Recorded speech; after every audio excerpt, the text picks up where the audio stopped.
მაშასე, საღამოშვიდობისა ყველას, კეთილი იყოს თქვენი დაბრუნება. პარაბელუმზე ვართ და დღეს საღამოს სკაცომეტრი საზღვრებს ცდება ბატონებო. ზუსტად საზღვრებს ცდება. ჩვენ ნამდვილად საინტერესო დონეზე ვართ. მოკლედ, იმედი მაქვს, რომ ბიოდამუხტულები ხართ, რადგან ხედავ, რომ არიან ადამიანები, ვინც ამ ამბავს არ ადევნებდნენ თვალს, მაგრამ მადლობა. ეს სწორედ ბრანდოლინის კანონია. ანუ ენერგიის რაოდენობა, რომელიც ადამიანს სჭირდება სისულელეების გასაბათილებლად, პირიქით პროპორციულია თვითონ სისულელის მასშტაბთან. მაგრამ მაინც ვცდილობთ. არასდროს დავთმობ უკვე წაგებულ ბრძოლას. და მე ქარის ქვილები მომწონს, ასე რომ აი ჩვენ აქ ვართ.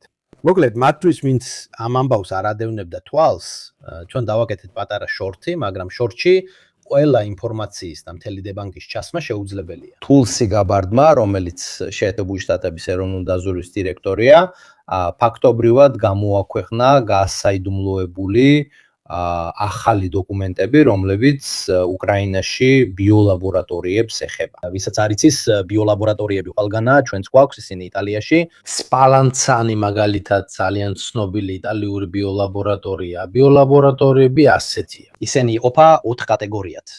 პრაქტიკულად პირველი დონიდან მეოთხე დონემდე. თქვათ, რომ მეოთხე დონე 4 არის მაქსიმალური დონე და სადაც მაგალითად ებოლაც აქვთ.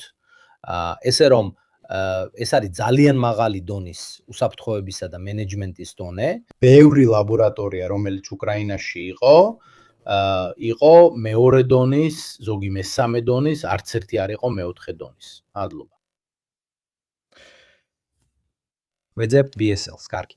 ბიოსაფრთხოების დონეები პრაქტიკულად ნიშნავს იმ შემაკავებელ დონეს, რომელიც უნდა კონდეს, რომ მართო გარკვეული საკითხები. ამერიკული პროგრამა ბიოლაბორატორიების დაფინანსებისთვის მოიცავდა 120-დან 140-მდე ლაბორატორიას მთელ ევროპაში, მათ შორის 30-დან 40-მდე უკრაინაში. ეს რაღაც ახალია.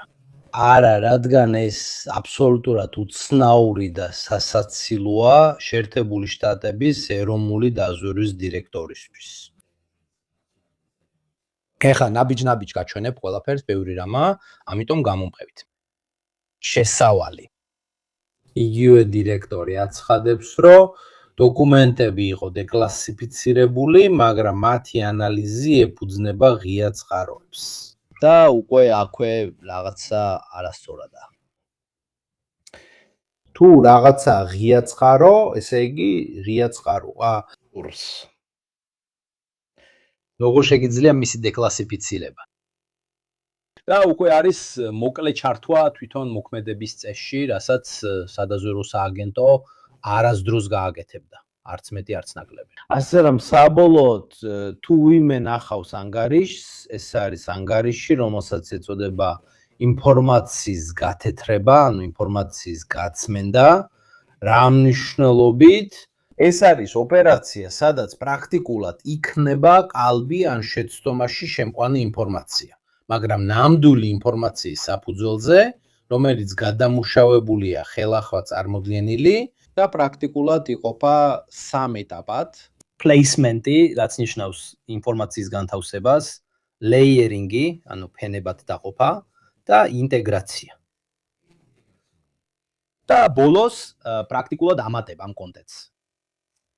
და ჩანს თითქოს ეს манипуლირებულია და ამიტომ აღიქმება როგორც ლეგიტიმური. და მართლაც ნახავთ და დააკვირდით სიტყვებს, რომლებსაც ის იყენებს, მან გაასაჯაროა ახალი სადაზვერვო მასალა. ვერავინ გაასაჯაროებს მასალას, რომელიც უკვე ღია წყაროშია. წერტილი. დოკუმენტების კლასიფიკაცია სხვადასხვა დონეზე ხდება სადაზვერვო სამყაროში. ასე რომ თუ გაასაჯაროებ იმას, რაც უკვე ღია წყაროშია, ამას საერთოდ არ აქვს აზრი. რატომ უნდა გაასაჯარო ის, რაც უკვე დაბალ დონეზეა? ეს ღია, არც მეტი, არც ნაკლები. მაშ, რას აპირებ გაასაჯარო? პრობლემა მხოლოდ ამ საკითხში არ არის, რომელიც უშუალოდ დაზვერვის ნომენკლატურის თვალსაზრისით არ გამოდის. პრობლემა სხვაა. იმ 4 ხუბადრუგ სლაიდში, რომლებიც გაასაჯაროეს, რეალურად ორმაგი კოპირება და ჩასმა ძირითადად ნაწილი მოდის რუსულ დოკუმენტზე, რომელიც გაეროში 2022 წელს წარადგინეს. გაჩვენებთ PDF-ებს და გექნებათ ჩამოტვისთვის ბუნლები, შეგიძლიათ თავად ნახოთ, რომელიც თავის მხრივ იღებდა სლაიდებს ამერიკული კერძო კომპანიიდან, Blackwitch-დან, Hatchwitch-ი. ესე იგი, ეს არის მასალის ხელახლა წარდგენა, რომელიც უკვე წარდგენილი იყო და უკვე მიისუხი. არის გაეროს ოფიციალური პასუხი, რომელმაც შეაფასა ეს მასალა, რადგან ვიღაცა ამბობს, რომ საჭიროა მესამე მხარე, რომელიც არც რუსები იქნებიან, არც უკრაინელები და არც ამერიკელები. ფაქტობრივად არსებობს ეს წყარო, გაეროს გუნდმა შეაფასა, რა თქმა უნდა, რუსების მიერ შექმნილი დოსიე და ეს არის ყალბის შედეგი. ახალობები შეგიძლიათ ნახოთ Reuters-ში, მაგრამ ყველა წყარო აღწერაში ჩაგიდეთ. ასე რომ დოკუმენტი, რომელიც წარადგინა Tulsi Gabbard-მა, 4 სლაიდი, რეალურად არის კოპირება და ჩასმა. ეს არის რუსული ორიგინალი ვერსია. ეხლა PDF-საც გაჩვენებ. და ეს არის ვერსია, რომელიც წარადგინა Tulsi Gabbard-მა. შენიშნეთ, რომ მათ პრაქტიკულად მხოლოდ დაამატეს შტამპი ეროვნული დაზვერვის დირექტორის ოფისი აი ამ სლაიდზე. სადაც აღწერილია ლაბორატორიები, ესეც მოდის ამ რუსული სლაიდიდან, 2022 წლის რუსული დოკუმენტიდან. ისინი იდენტურია, წითელი ხაზებიც დაგიხატეთ და პრაქტიკულად ზუსტად იგივე აღწერებს ნახავთ რუსულ დოკუმენტშიც და ამერიკულშიც.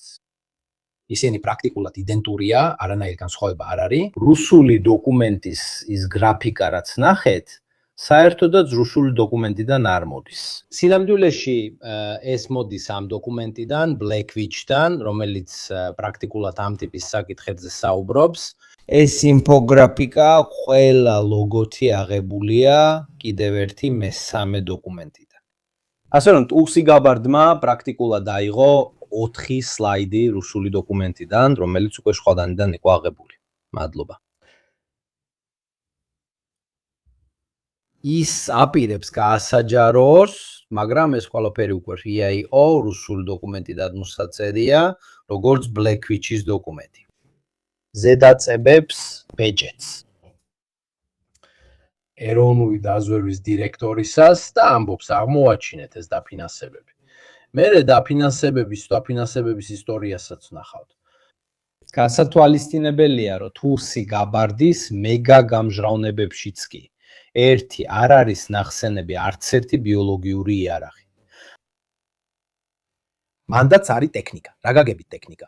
მე გეუბნები, რომ ახალი დოკუმენტები გავასაიდუმლოე, რომლებსაც ცოტა შევცვალე რუსულ დოკუმენტებთან შედარებით. ზედ ამერიკულ ბეჯეტს ვადებ და გეუბნები, რომ აღმოვაჩინე ეს მეგა დაფინანსება ამერიკიდან, რომლის შესახებაც არავინ გინდოდა გაგეკო. და ამით თავდება ყველაფერი. არ არის ისე, რომ გეუბნებიან აბსოლუტურად დავადასტურეთ, რომ ისინი ბიოლოგიურ იარაღს აწარმოებენ. უბრალოდ გეუბნებიან გამოავლინეთ ეს დაფინანსება იმ ინფორმაციის დეკლასიფიკაციით, რომელიც ღია წყაროებიდან იყო. არის კიდე პარადოქსი, რომ აცხადებს, ეს არის დაზვერვის ანალიზი, რომელიც დაკეთებულია ღია წყაროებიდან. შემდეგ კი არ ამბობს, რომ ეს წყაროები რუსულია. ამიტომ ეს არ არის, რატომ აკეთებ ამას, რადგან დასკვნა ანგარიშში არ არის, არ გეუბნებიან, რომ აი მივედით ამ დასკვნამდე, არამედ დასკვნა თქვენ უნდა გამოიტანოთ და ეს ეფუძნება იდეოლოგიურ რაღაცას. თუ არის, მაშინ რუსი ხარ. ამერიკელებიც კი ადასტურებენ ბიოლაბორატორიებს, bla ასე მუშაობს ეს ყველაფერი. გაგრძნობინებ, რომ პირდაპირ არ გეუბნები, რადგან ამის თქიცეგულება არ მაქვს, დასკვნას შენ აკეთებ შენი შეხედულებების მიხედვით. ეს ტექნიკაა კიდევ ერთ ძალიან საინტერესო რამის გაჩვენებ, რომელიც ჩემი აზრით ასევე სახალისოა. ძველ რუსულ ანგარიში ასევე იყო რუკები, ესენი გახლავთ Gabbard-ის ორიგინალი სლაიდები, სადაც საუბარია იმ რუკაზე, რომელსაც ხედავთ, სადაც თითქოს 80 ლაბორატორია. უკრაინაში ეს იგივე რუკაა, რაც რუსულ დოკუმენტშია მოცემული. ეს ცოტა უცნაური რუკაა. თქვათ, როდესაც რუკას ქმნი, გარკვეულ კრიტერიუმს ადგენ. ამიტომ თხოვ იმ აუდიტორიას, ვინც ჩემთან ერთად უყურებს. ვფიქრობ, თუ თქვენ ხედავთ პატარა ხატულებს, წარმოიდგენთ, რომ ისინი არსებობას აღნიშნავენ. ლაბორატორიის არსებობას, რომელიც დონის მიხედვითაა დაყოფილი, ხედავთ ფერებით, მაგალითად მეორე დონე, სამკუთხედი, ყვითელი და ის ადგილი, სადაც ეს ლაბორატორია მდებარეობს. ეხა თუ ჩვენ კითხულობთ რუკას, ხარკივი, კარგი, ცოტა ბუნდოვანია. დნიპროპეტროვსკი, კარგი, ლუგანსკი, დონეცკი, კარგი. რადგან ობლასტებს ქალაქების სახელებიც აქვთ, ხერსონი, კარგი. თუმცა ობლასტის სახელია კრიმი. აი კრიმი უკვე პრობლემაა. კრიმი ქალაქი არ არის. და არც ობლასტია, რომელსაც ეს სახელი ქვია. სხვა არის კიევი, რომელიც აქ არ არის. აქ არის ჩერნიგივი, რომელიც იქ არ არის, არამედ კიევის ჩრდილო-აღმოსავლეთით მდებარეობს. ზაკარპატია, რომელიც ქალაქი არ არის, არამედ რეგიონია. და თქვენ ხვდებით, რომ რაღაცა პრობლემა არის. ეს იგივეა, როგორც მე ვთქვა, ბიოლაბორატორია არის ტოსკანაში. ეს არ არის ზუსტად კრიტერიუმი ან ენა, რომელიც გამოიყენება სადაზვერვო ანალიზში ან სადაზვერვო ანგარიშში. გარდა ამისა, გაითვალისწინეთ, რომ იმავე რუკაზე, რომელიც უსებმა მოგვაწოდეს, ჩემი აზრით, ხელოვნური ინტელექტით არის შექმნილი. რატომ ვინ არის ველი? ჩვენ სოფლიოს ხალხმა. ეს კითხვა დავშვით. ოსინჩი ვიპოვეთ, კიევი იქ. რატო? იქ არის პატარა სოფელი, სადაც 10 სახლია. და ოსინდის ანალიტიკოსებმა მისი სატელიტური სურათიც კი იპოვეს. და იმ 10 სახლის სურათებში არ ჩანს საწყობები, ეს უბრალოდ 10 პატარა სახლია. ასე რომ აშკარად არ იყო ლაბორატორია. გაითვალისწინეთ, რომ წითელ ლუკაზეც კი არც ერთი წითელი წერტილი არ არის. ვიყენებ მათ ლეგენდას, არის მეოთხე დონის ლაბორატორია, სადაც მართლა რთულ ნივთიერებებთან მუშაობენ, მაგალითად სპალანცანის მსდავსად, მაღალი დონის პათოგენებთან. ყველა დანარჩენი, პირველი, მეორე და მესამე დონის ლაბორატორია ჩვეულებრივი რამეა. რო გავიგოთ, რო გავაცნობიეროთ. ბიოსაფრთხოების 1, 2 და 3 დონის ლაბორატორიები ჩვეულებრივი დიაგნოსტიკური ლაბორატორიებია საზოგადოებრივი ჯანმრთელობისთვის, სადაც COVID-ის აფეთქებებს აქრობენ. ასევე მუშაობენ ფრინველის გრიპზე, შავ ჭირზე, აფრიკულ ღორის ჭირზე და მსდავს საკითხებზე. ეს დიდი აღმოჩენა, რომელიც გაბარდმა გააკეთა, შეგიძლიათ რუსული დოკუმენტიდან დააკოპიროთ, რომელიც გაჩვენეთ, მაგრამ შეგიძლიათ ჩამოტვირთოთ, ეს არის რუსული დოკუმენტი. ხედავთ, რომ ზუსტად იგივე ინფორმაცია, რაც ამერიკულ დოკუმენტშია, არც მეტი, არც ნაკლები, უბრალოდ ამერიკულში. ზოგიერთ რამეს ცენზურასაც უკეთებს, მაგრამ შეგიძლიათ ჩამოტვირთოთ, იქ ზუსტად იგივე რუკებს და იგივე ინფორმაციას ნახავთ. დოკუმენტი, რომელიც გაერონ განიხილა, სულად უარყო. ბიოლაბორატორიები, პირველი, მეორე და მესამე დონისაა, სულ 3. სულ ლაბორატორიები, სრულიად ჩვეულებრივია, ასევე რუკაც. არ მიუთითებს დროის მონაკვეთს. ანუ ეს ლაბორატორიები 2022 წელს არსებობდა. ან რომლებიც ადრე არსებობდა და თუ ადრე არსებობდა, რადგან დონეცკი და ლუგანსკი აიღეს, უმეტეს შემთხვევაში ბიოლაბორატორიებზე ხელი უნდა მიეღოთ. ბიოლაბორატორიები. მადლობთ, მაშინვე გაიქცეოდნენ და რეპორტაჟებს გააკეთებდნენ ამ საკითხებზე. არაფერი, ნული, საერთოდ არაფერი, არც კი. რაც შეეხება ყირიმს, დონეცკსა და ლუგანსკს, არ არსებობს არანაირი მტკიცებულება რაიმე პათოგენური აგენტების განვითარებაზე. და მოდი ცოტა ლოგიკას გამოვიხენოთ, ვითამაშოთ კონსპიროლოგები. მე ვარ ამერიკა, მინდა რუსები უკრაინაში შეჭრაზე წავაქეზო. მე უკრაინაში ვხსნი ლაბორატორიებს, სადაც მასობრივი განადგურების ბიოლოგიურ იარაღს პათოგენებს ვქმნი მეოთხე დონის ლაბორატორიებში. რომელი ქვეყანა რუსებისთვის ყველაზე ადვილად შესაღწევი? ზიზისტრე. მათვალცი.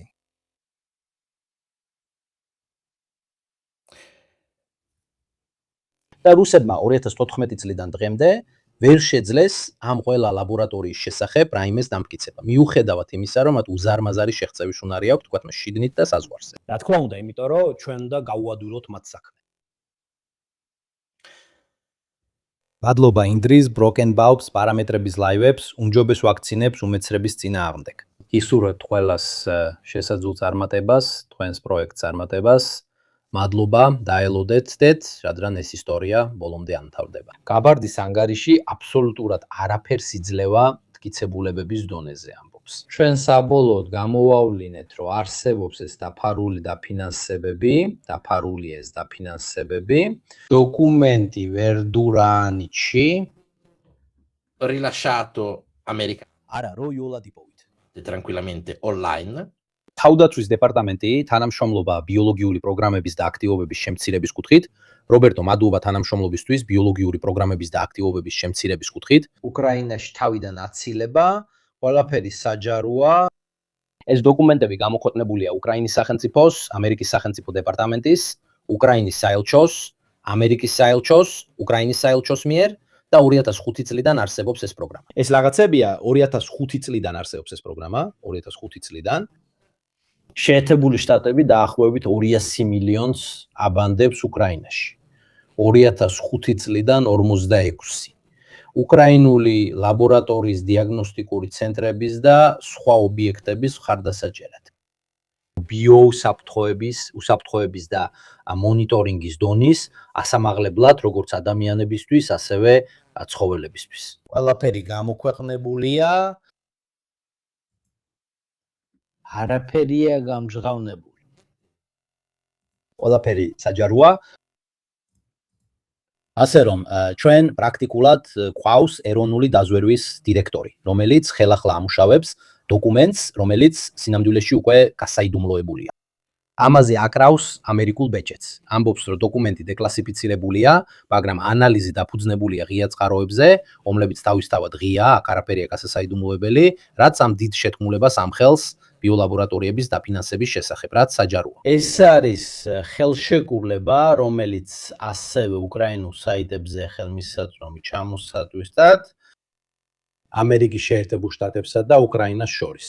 ხელმოწერილია 2005 წლის 29 აგვისტოს, გადავიდეთ მესამე გვერდზე. შეთანხმება ამერიკის შეერთებული შტატების თავდაცვის დეპარტამენტსა და უკრაინის ჯანდაცვის მინისტრს შორის. თანამშრომლობის შესახებ პრევენციისა და გავრცელების სფეროში. ტექნოლოგიების, პათოგენებისა და სხვა ნივთიერებების, რომლებიც შეიძლება გამოყენებულ იქნას ბიოლოგიური იარაღის შექმნისთვის. ყველაფერი საჯაროა, არანაირი შეთქმულება არ არსებობს, არავინ მალავდა ამ საკითხებს აქ. დავტოვოთ ის, რასაც ჟურნალისტები ამბობენ, ერთი ან მეორე მხრიდან და ასე შემდეგ. ეს ყველაფერი მე ინტერნეტში ვიპოვე. იმ ვებგვერდებზე, რომლებიც თეორიულად ყველაფერს მალავდნენ, ანუ უკრაინელები და ამერიკელები, ეს არის ყველაფერი. ყველაფერი საჯაროა. პულები აღწერაშია მოცემული. ასე რომ ეს ამბავით თითქოს მან რაღაც წარმოუდგენელი დოკუმენტი გაამჟღავნა, მთლიანად საჯარო ინფორმაცია, არც მეტი, არც ნაკლები. თქვენ თვითონაც შეგიძლიათ ჩამოტვირთოთ ეს მასალები. მეორეს მხრივ, კიევში ამერიკის საელჩო თავად აქვეყნებს ამ ინფორმაციას. ნახეთ, ყველა მულს ჩატში ჩაგიყრით, რადგან წყაროებს ყოველთვის უთითებ, ყოველთვის ბოლოში. ეს არის ამერიკული დოკუმენტი 2019 წლიდან, რომელიც დაფინანსებაზე საუბრობს. წინა იყო საელჩოს დოკუმენტი. ეს არის ამერიკის თავდაცვის დეპარტამენტის დოკუმენტი 2022 წლის 11 მარტიდან. ესენი ყველა დოკუმენტებია, რომლებიც შეგიძლიათ ჩამოტვირთოთ. ეს კი ტულსი გაბარდის პრეს-რელიზია.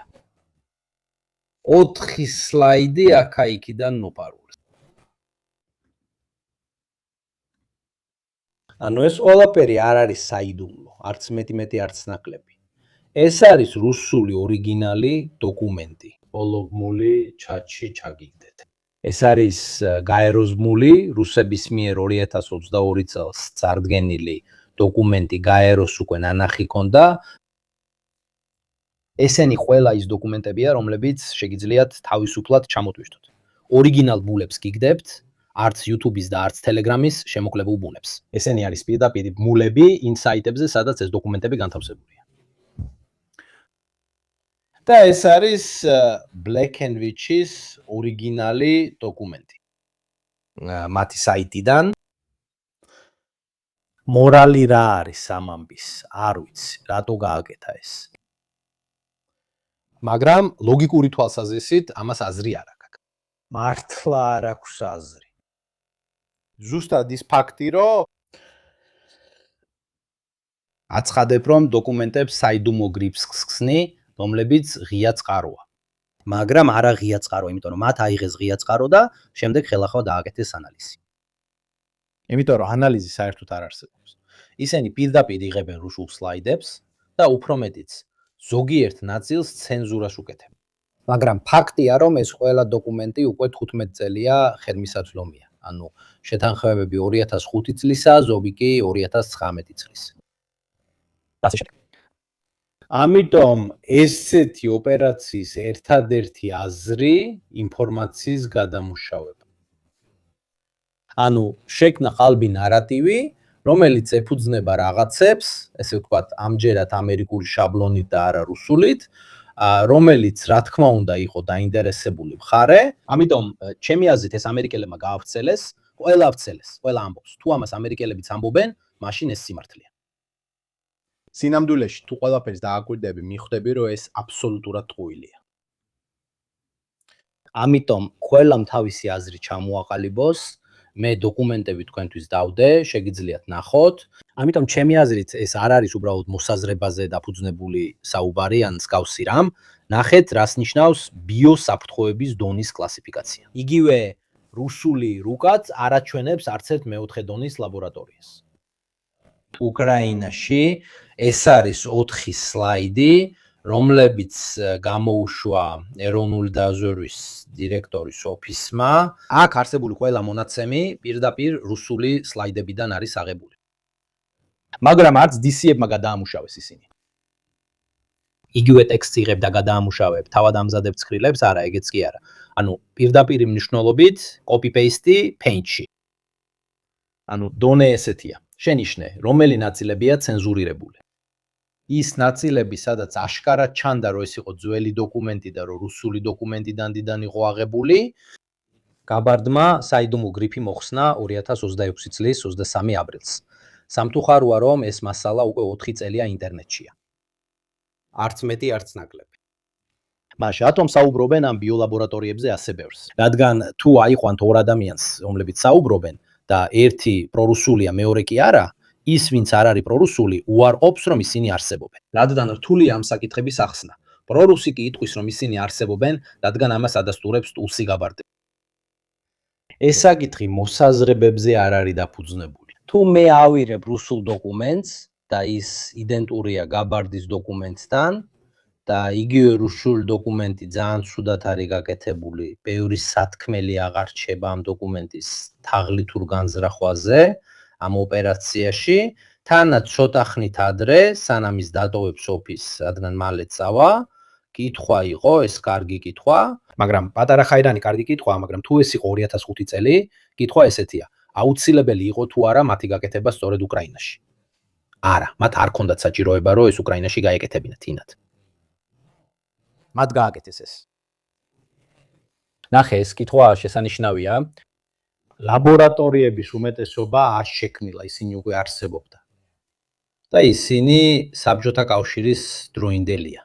როდესაც გაქვს გარკვეული დონის პათოგენები, მათი განადგურება რთულია. ამიტომ ამ ლაბორატორიების მინიმუმ ნახევარი საბჭოთა წარმოშობის იყო.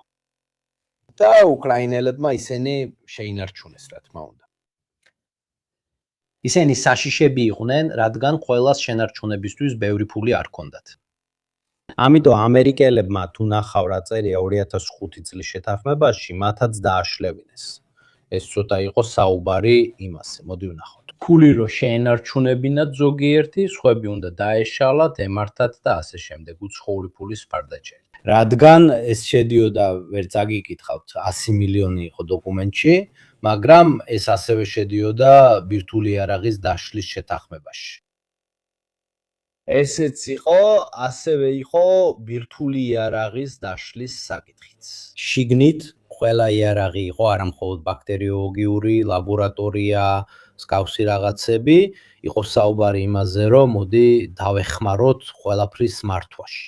თუ წაიკითხავთ 2005 წლის დოკუმენტს, რომელიც იარაღის გავრცელებას ეხება, იქაც ბევრია საუბარი ბირთვულზე, არა მხოლოდ ბიოლოგიურზე. და ეს საინტერესოა. ნახე, მოწადინებულნი ვართ განვახორციელოთ შეთანხმება ამერიკის შეერთებულ შტატებსა და უკრაინას შორის, რომელიც უკრაინისთვის სტრატეგიული ბირთვული იარაღის ლიკვიდაციასა და მასობრივი განადგურების იარაღის გავრცელების პრევენციაში დახმარებას ეხება. ეს ეხებოდა როგორც ბირთვულს, ასევე იმას, რაც უკვე გაკეთებულია და ეს რა თქმა უნდა პრიორიტეტულად იქნა მართული. მანამდე ეს ლაბორატორიები უსარგებლო არ ყოფილა. ისინი ასრულებდნენ სოციალურ ფუნქციებს და დღესაც აგრძელებენ ამ ფუნქციების შესრულებას. ყველაფერი გაკეთდა, რა თქმა უნდა, კიევის ეპიდემიოლოგიის სამედიცინო ცენტრთან, ოდესის და სხვა ადგილების კვლევით ინსტიტუტებთან ერთად, ასე რომ ეს უფრო ფართო პროგრამაა, ეს პროგრამის ნაწილია, რადგან მის ფარგლებში, რა თქმა უნდა, იყო პათოგენების შესწავლაც და მსგავსი საკითხები. ასე რომ ისინი არაფერს ქმნიდნენ ნულიდან, მათ ასევე დაეხმარნენ ძველი საბჭოთა მემკვიდრეობის შენარჩუნებაში. ეს ბევრად უფრო ფართო საკითხია, ადამიანს მთელი დოკუმენტი უნდა წაიკითხოს, რომ გაიგოს კიდევ რამდენი რამეს არეგულირებდა ეს შეთანხმება. და ეს დაფინანსება მხოლოდ ბიოლაბორატორიებს არ ეხებოდა, ეს ასევე მოიცავდა გაზს, ქიმიურ აგენტებს და კიდევ ბევრ სხვა საკითხს ბირთვულთან ერთად. ამიტომ ყველა ლაბორატორია ძველი არ არის, აუცილებლად იქნებიან ლაბორატორიები, რომლებიც ახლად არის შექმნილი. შესაძლოა აღჭურვილობა ძველი იყო და იმ რეგიონში არ არსებობდა, არ იყო არც ერთი. მაგრამ ბევრი მათგანი დიდი ხნის წინიდან არსებობდა.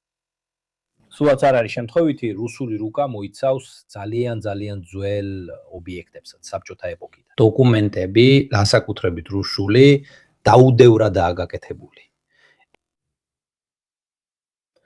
ის ფაქტი, რომ შენ აღნიშნავ, რომ ლაბორატორია მეტნაკლებად ყირიმშია, არაფერს ნიშნავს. ჩერნი არასწორ ადგილასაა მონიშნული. ანუ რუსებმა არ იციან უკრაინის გეოგრაფია. ძნელად დასაჯერებელია, რომ შენ აკეთებ ანგარის იმაზე, სად არიან ლაბორატორიები, რომელსაც ასახელებ, თუ ეს 100 გვერდის დოკუმენტია. და ვერ ახერხებ რუკაზე მონიშნო ჩერნის ადგილები, რომლებიც რუკაზე სულიად არასწორადაა მითითებული. ზოგი ლაბორატორია ქალაქებშია მითითებული, ზოგი კი რეგიონებში, დაახლოებით 100. ანუ შენ ხო ხვდები, რომ ესეთი რუკა იმიტომ არის ესეთი, რომ ვიღაცის შეცდომა.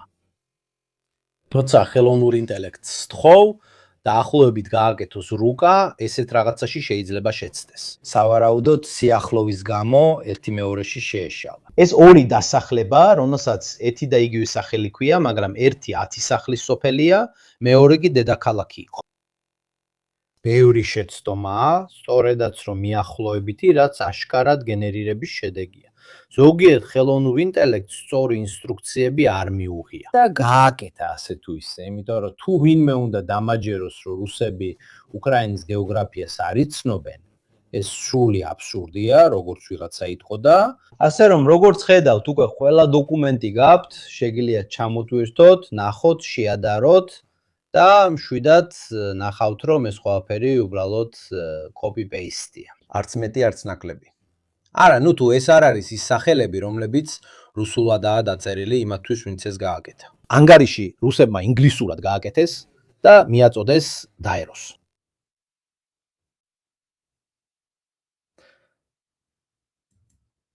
ამიტომ შეცდომები არ არის არც მეტი, არც ნაკლები და არც ისაა, რომ მხოლოდ ეს იყოს იმ ანგარიშის პრობლემები. აქ კიდევ ერთ საკითხზე მივდივართ, რომელიც ასევე უნდა დავაბათილოთ, რადგან ამ პერიოდში ბევრი არეულობა ხდება. რამდენიმე დღის წინ, როგორც ყოველთვის, დაბომბეს და ფაქტობრივად კიევში ერთ-ერთი ისტორიული კინოსტუდია დააზიანეს. ვიღაცა იტყვის, კარგი, რა მნიშვნელობა აქვს დოუჟენკოს კინოსტუდიას. მე ვთქვი, იქ ინახებოდა ისტორიული ფილმებიც და მსგავსი რაღაცები. ვიღაცა იტყვის, რატო ლაპარაკობ ამაზე, იმიტომ რომ ტყუია. ეხლა ეს ბიოლაბორატორიის ამბავი გრძელდება, რაც არაფერს ამტკიცებს. რადგან თუ ვინმე წაიკითხავს გაბარას ანგარიშს, იქ მხოლოდ წერია, რომ დაფინანსება აღმოაჩინეთ, მაგრამ არ წერია, რომ აღმოაჩინეთ, ვითომ რაღაცას ავითარებდნენ ან მსგავსი რა. ის უბრალოდ აგდებს ამ ამბავს და აძლევს ყველას საშუალებას თავისი ვერსია შექმნას. ხრიკი სწორედ ისაა, რომ საკუთარი ავტორიტეტი გამოიყენო ნარატივის ასაგებად. მაგრამ მე არ გეუბნები რა ვიპოვეს სინამდვილეში, უბრალოდ ზოგადად გეუბნები, რომ შენ თვითონ გააკეთო დასკვნა. ისინი თავიანთ ნიშანს არ ადებენ, ჩვენ უბრალოდ ვამბობთ, რომ 100-ია ნანახი. ფაქტობრივად დოუჟენკოს კინოსტუდიებს დაარტყეს, დაანადგურეს კოსტიუმების კოლექცია, მგონი, ფილმები და მსგავსი რაღაცები უკრაინაში. და ვრცელდება რამდენიმე ფოტო. როგორც ხედავთ, ეს არის ვიდეოს ეკრანები, ვთქვათ, ორიგინალები, იმ ვიდეოს, რომელიც უკრაინულმა სტრუქტურებმა გაავრცელეს. რატო მატყდა აურზაური? ეხლა აგიხსნით ორიგინალ ვიდეოს. ეს არის ვიდეო, რომელსაც რუსული პროპაგანდა ამ დაავრცელებს. ეს არის კადრები, ეს არ არის ვიდეო. ერთი კადრი. დააკვირდით ამ ლითონის ფირფიტებს, ამ ხვრელებით.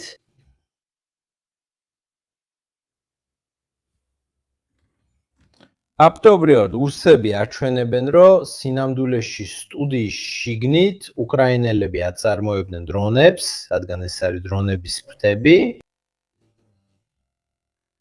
ხედავთ, რომ ხვრელები ემთხვევა. სინამდვილეში პრორუსების თეზისია, რომ ამ ისტორიულ სტუდიაში დრონებს აწარმოებდნენ. არის ორი პატარა პრობლემა. ერთი.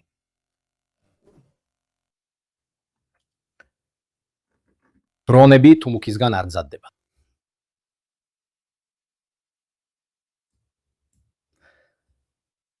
დრონები დამზადებულია უკიდურესად მსუბუქი მასალისგან, თუ ამ წონას დაადებდი, ყველა დაიჭკლიტებოდა პირველ რიგში.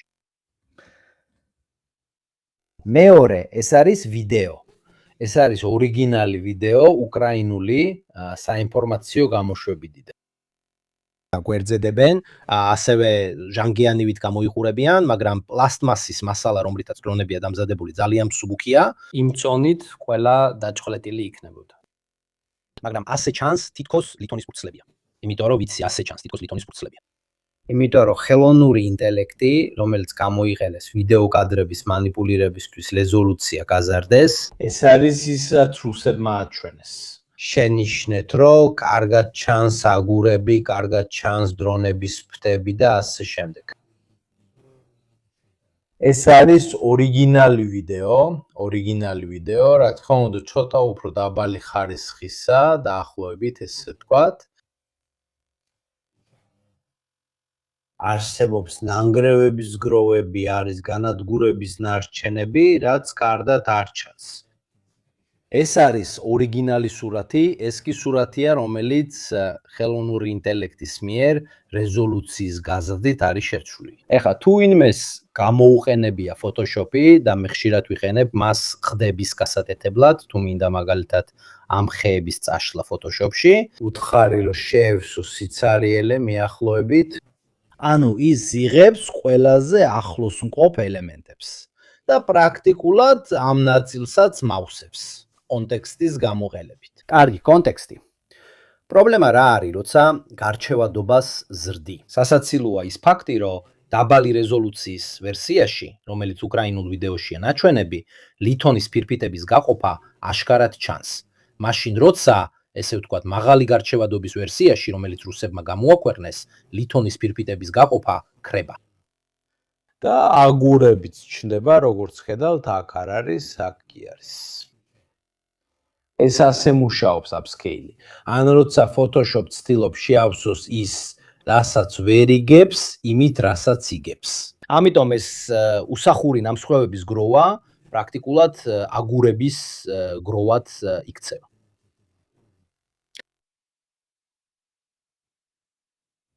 მან შეავსო იმით, რაც აზრიანი იყო, არც მეტი და არც ნაკლები.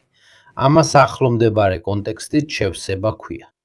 ეს ფუნქცია გაქვს Photoshop-ში და სხვადასხვა ხელოვნურ ინტელექტებშიც. მორალი. მიზეზი იყო ის, რომ სტუდიას როგორც სტუდიას არ დაარტყეს, არამედ იმიტომ, რომ იქ დრონებს აწარმოებდა. სინამდვილეში, როგორც ორიგინალ სურათში ჩანს, საერთოდ არ არის ეს მსგავსება. უბრალოდ აზრი არ აქვს, როგორც არის გაკეთებული. დრონების მასალები იმ აგურების სიმძიმით დაიშლებოდა. აი ესეთი თამაშები ძალიან ხშირად ხდება და ხალხი იჭერს ამას. რადგან, რა თქმა უნდა, იდეოლოგიიდან გამომდინარე არ არის ვინ. ინდა წახვიდე და ზუსტად ნახო, როგორია ყველაფერი. მოვიდეთ ამ პერსონაჟის ისტორიაზე, რომელიც საკმაოდ განსაკუთრებულია, რა თქმა უნდა. აქაც საუბარია სიმეონ შეპეცკიზე, რომელიც რუსი დისიდენტია.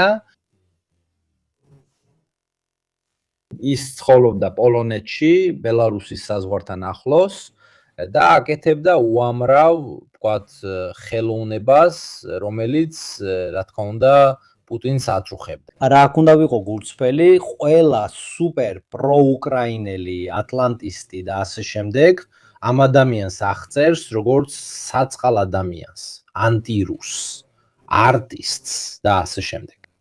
მაშასე, მადლობა. დიახ, მაგრამ კიდევ რაღაც არის. ის მხოლოდ პუტინს, კადიროვს და სხვებს არ ესხმოდა თავს, ასე რომ არსებობს მთელი ისტორია ადამიანების, რომლებიც მოკლეს ან დაედევნენ რუსების მხრიდან, რასაც ახლა ვნახავთ მაგალითად პილოტი, რომელიც ესპანეთში გაიქცა და ასე შემდეგ. ამიტომ ძალიან სავარაუდოა, რომ ის აწუხებდა, მაგრამ ის უკრაინელებსაც აწუხებდა.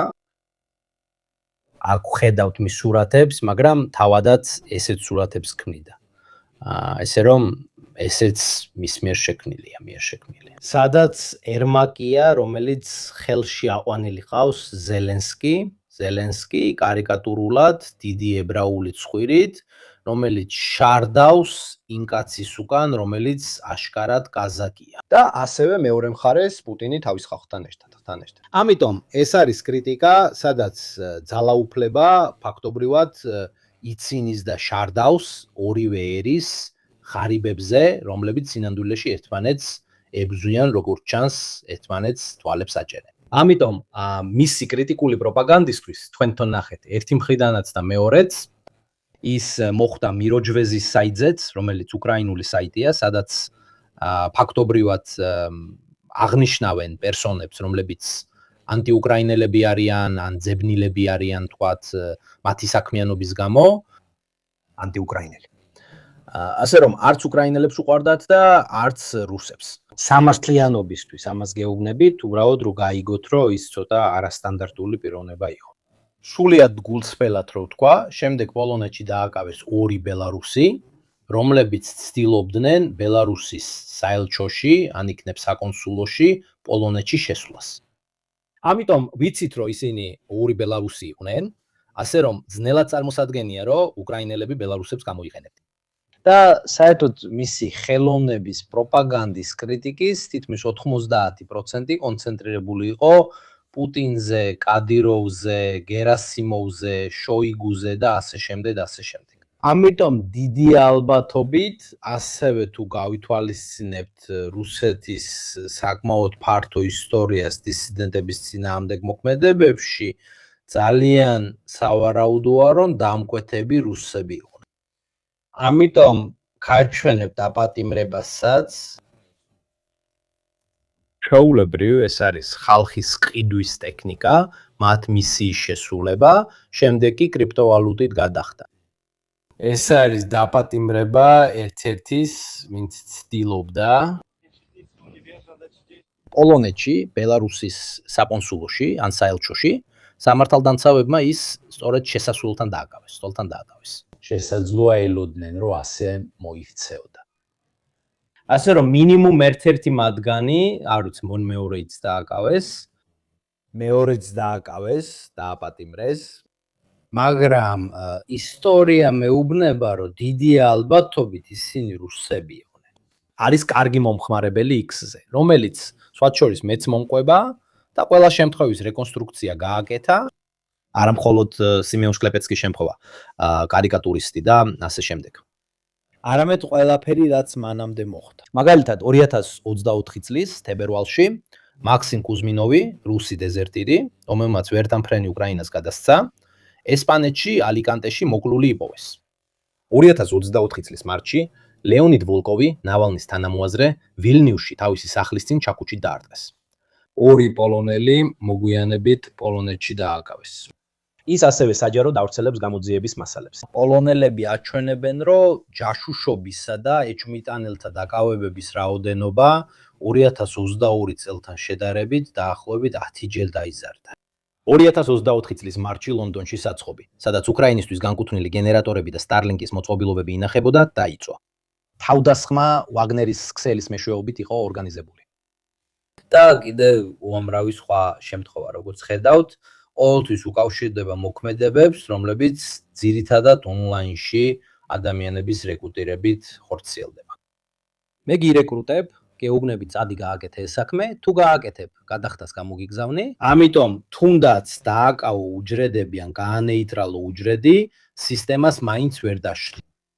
იმიტომ რომ სისტემა სხვადასხვა შუამავლობის დონეებს გადის.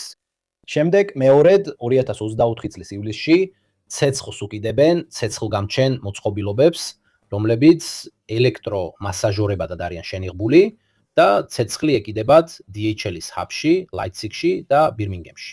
დასავლური დაზვერვის მიხედვით ეს იყო რუსული ტესტი იმის შესამოწმებლად, შეიძლებოდა თუ არა ამერიკაში ან უკრაინაში მიმავალი სატვირთო თვითმფრინავების დაწვა. 2024 წლის ივლისში თუ გახსოვთ, მათ ჩაშალეს გეგმა, რომლის მიხედვითაც უნდა მოეკლათ არმინ პაპერგერი, რაინმეტალის აღმასრულებელი დირექტორი. 2025 წლის მაისში ხანძრების სერია შეეხო ბრიტანეთის პრემიერ-მინისტრ კეირ სტარმერთან დაკავშირებულ ქონებას. ერთი მანქანა და ორი საცხოვრებელი სახლი ჩრდილოეთში. ლონდონის კოორდინატორი, რომელიც ტელეგრამზე ცნობილია როგორც ელმონი, დაკავშირებულია name no name 057-თან, ჰაკერთა დაკავშირებულ ჯგუფთან და ასე შემდეგ ყოველთვის რუსეთის ფედერაციასთან. ასე რომ როგორც ხედავთ და გრძელდება. როგორც ხედავთ, ამ ხრივ აქტივობების გდელი ისტორია არსებობს. ასე რომ დიდი ალბათობით სწორედ ისინი არიან, თუმცა არც უკრაინელებს განსაკუთრებით მოსწონდათ.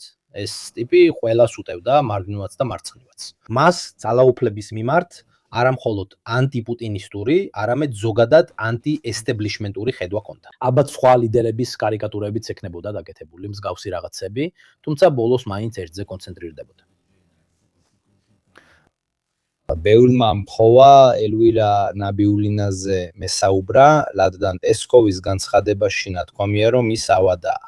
ამბობს, მივცენ საფუძველს უცნაურ თეორიებს.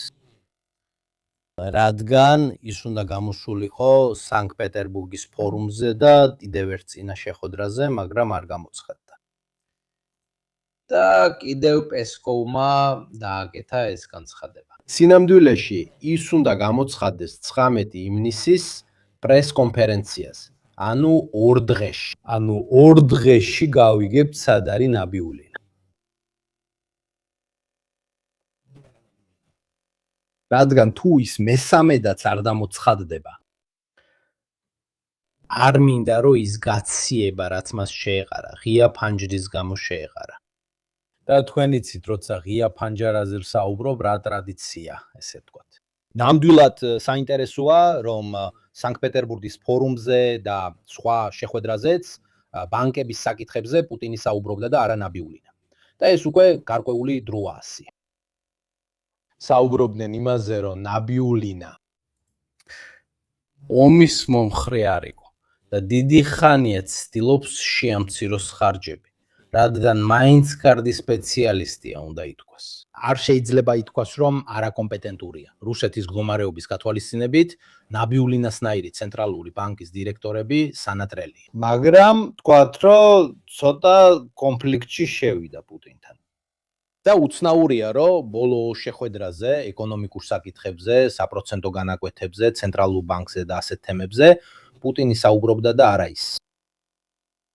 თუ არ ცდები, მისი მანდატი 2027 წელს ან რაღაც ამდაგვარს იჭურება. ნახავთ, ისევ გამოჩნდება თუ არა. მკითხეთ, მაგრამ იმაზე მეტი რაც ითქვა, ან ამდენჯერაც არ დამოჩენილა, ვერაფერს ვიტყვი. 2 დღეში სიმართლეს დავიქებ. თუ 2 დღეში კიდევ ერთხულს მოიგონებენ, რომ ისევ ცუდადა, შვებულება, ავადმყოფობა და მსდავსი რაღაცები. რაღაც საიჭუა. შეიძლება არ მოუკლავთ, მაგრამ ნამდვილად გააცილეს კარისკენ, ჩემი აზრით, ის არ ეთანხმებოდა. არ ეთანხმებოდა ზომებს, რომლებიც მისი აზრით ფისკალურად გამართლებული არ იყო რუსეთის ცენტრალური ბანკის მდგომარეობის გათვალისწინებით. გარდა ამისა, ის ერთ-ერთი ყველაზე სანდო მრჩეველი იყო. ყოველთვის პუტინის გვერდით იდგა, წარმოიდგინეთ, უკვე 10 წელია იქაა, ეს ცოტა არ არის. ავადმყოფობის გამო არ ყოფნას პოლიტიკური მნიშვნელობა მიეცა, რადგან ის უკვე კრიტიკის ობიექტი იყო რუსი მეწარმეების მხრიდან. ეს ეხებოდა გადაწყვეტილებას 2024 წელს დანაკვეთები 21-მდე გაეზარდათ. ეს იყო ზომა, რომლის მიზანიც ინფლაციის შეჩერება იყო. თუმცა სამწუხაროდ შედეგად მოხდა ეკონომიკური ზრდის შენელება. 2023 წელს 4.9-დან 2025 წელს 1-მდე. ასე რომ რამდენიმე დღეში გავიგებთ ნაბიულინას შესახებ სიმართლეს, არც მეტი, არც ნაკლები. ამიტომ უცნაურ თეორიებს არ შევქმნიდი, რადგან მალე ყველაფერი გაირკვევა. და ამას გავიგებთ, თუ კიდევ ერთ საბაბს მოიგონებენ, მე ძალიან დავიწყებ ეჭვობას. შევნიშნე, რომ ბოლო დროს ბევრი საუბრობს შესაძლო რუსულ თავდასხმებზე ბელარუსიდან. ბევრ საიტზე და ანალიტიკურ YouTube არხებზეც ვნახე, სადაც საუბრობენ იმაზე, რომ რუსებს შეუძლიათ ბელარუსის გამოყენება ან ბელარუსის ომში ჩართვა. სინამდვილეში ლუკაშენკას ბოლო განცხადებები. მიგვანიშნებს, რომ მას არ აქვს სურვილი ჩაება სამაში. რა მნიშვნელობით? ამას თვითონ ამბობს პირდაპირ. აქ ის ზელენსკიზე მიუთითებს.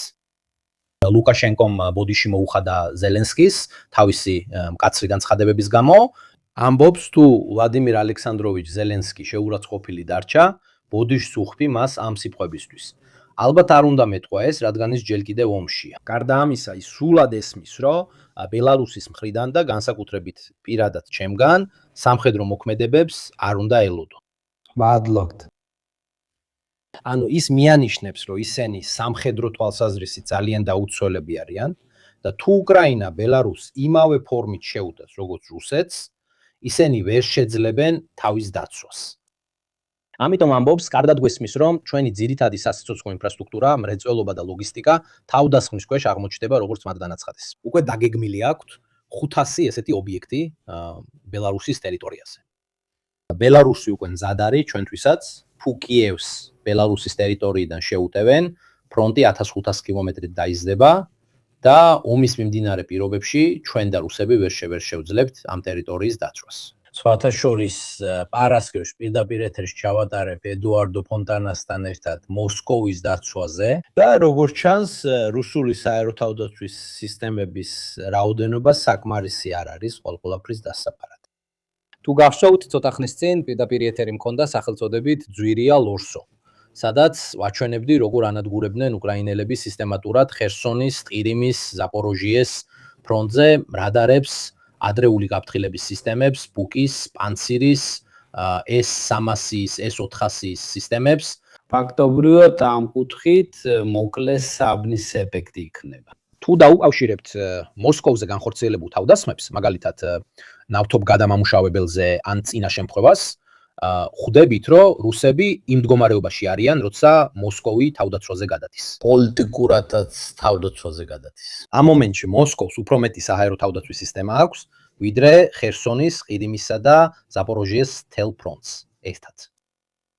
ამიტომ ერთი მხრივ უკრაინელებმა გაანადგურეს და ეხა უზარმაზარ შეტევით საქმიანობას ეწევიან რუსული ლოგისტიკის წინააღმდეგ მარიუპოლის, მელიტოპოლისა და ყირიმის გზის ფრონტზე და მეორე მხრივ ხანდახან მოსკოვს უტევენ და ისინი არ იმაგრებენ პოზიციებს. ამიტომ მოსკოვი უნდა იყოს დაცული, რაც კიდევ უფრო ზრდის რუსების საჰაერო თავდაცვის შესაძლებლობების დატვირთვას.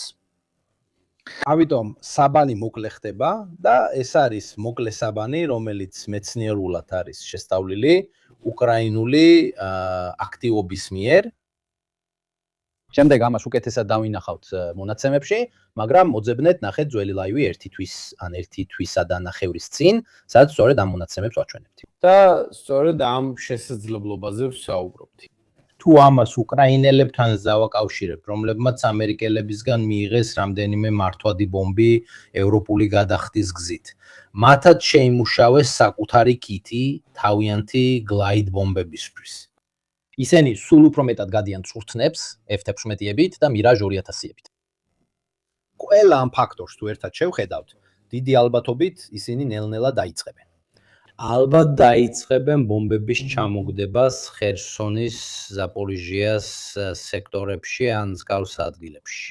მას შემდეგაც ამ რაიონში რუსული სააერო თავდაცვის სისტემა მნიშვნელოვნად დასუსტდება ან გამოფიტავდება, თქვათ, საკუთარი სააერო თავდაცვის ძალების უფრო მგრძნობიარე და პოლიტიკურად მნიშვნელოვან ზონებში გადატანის გამო.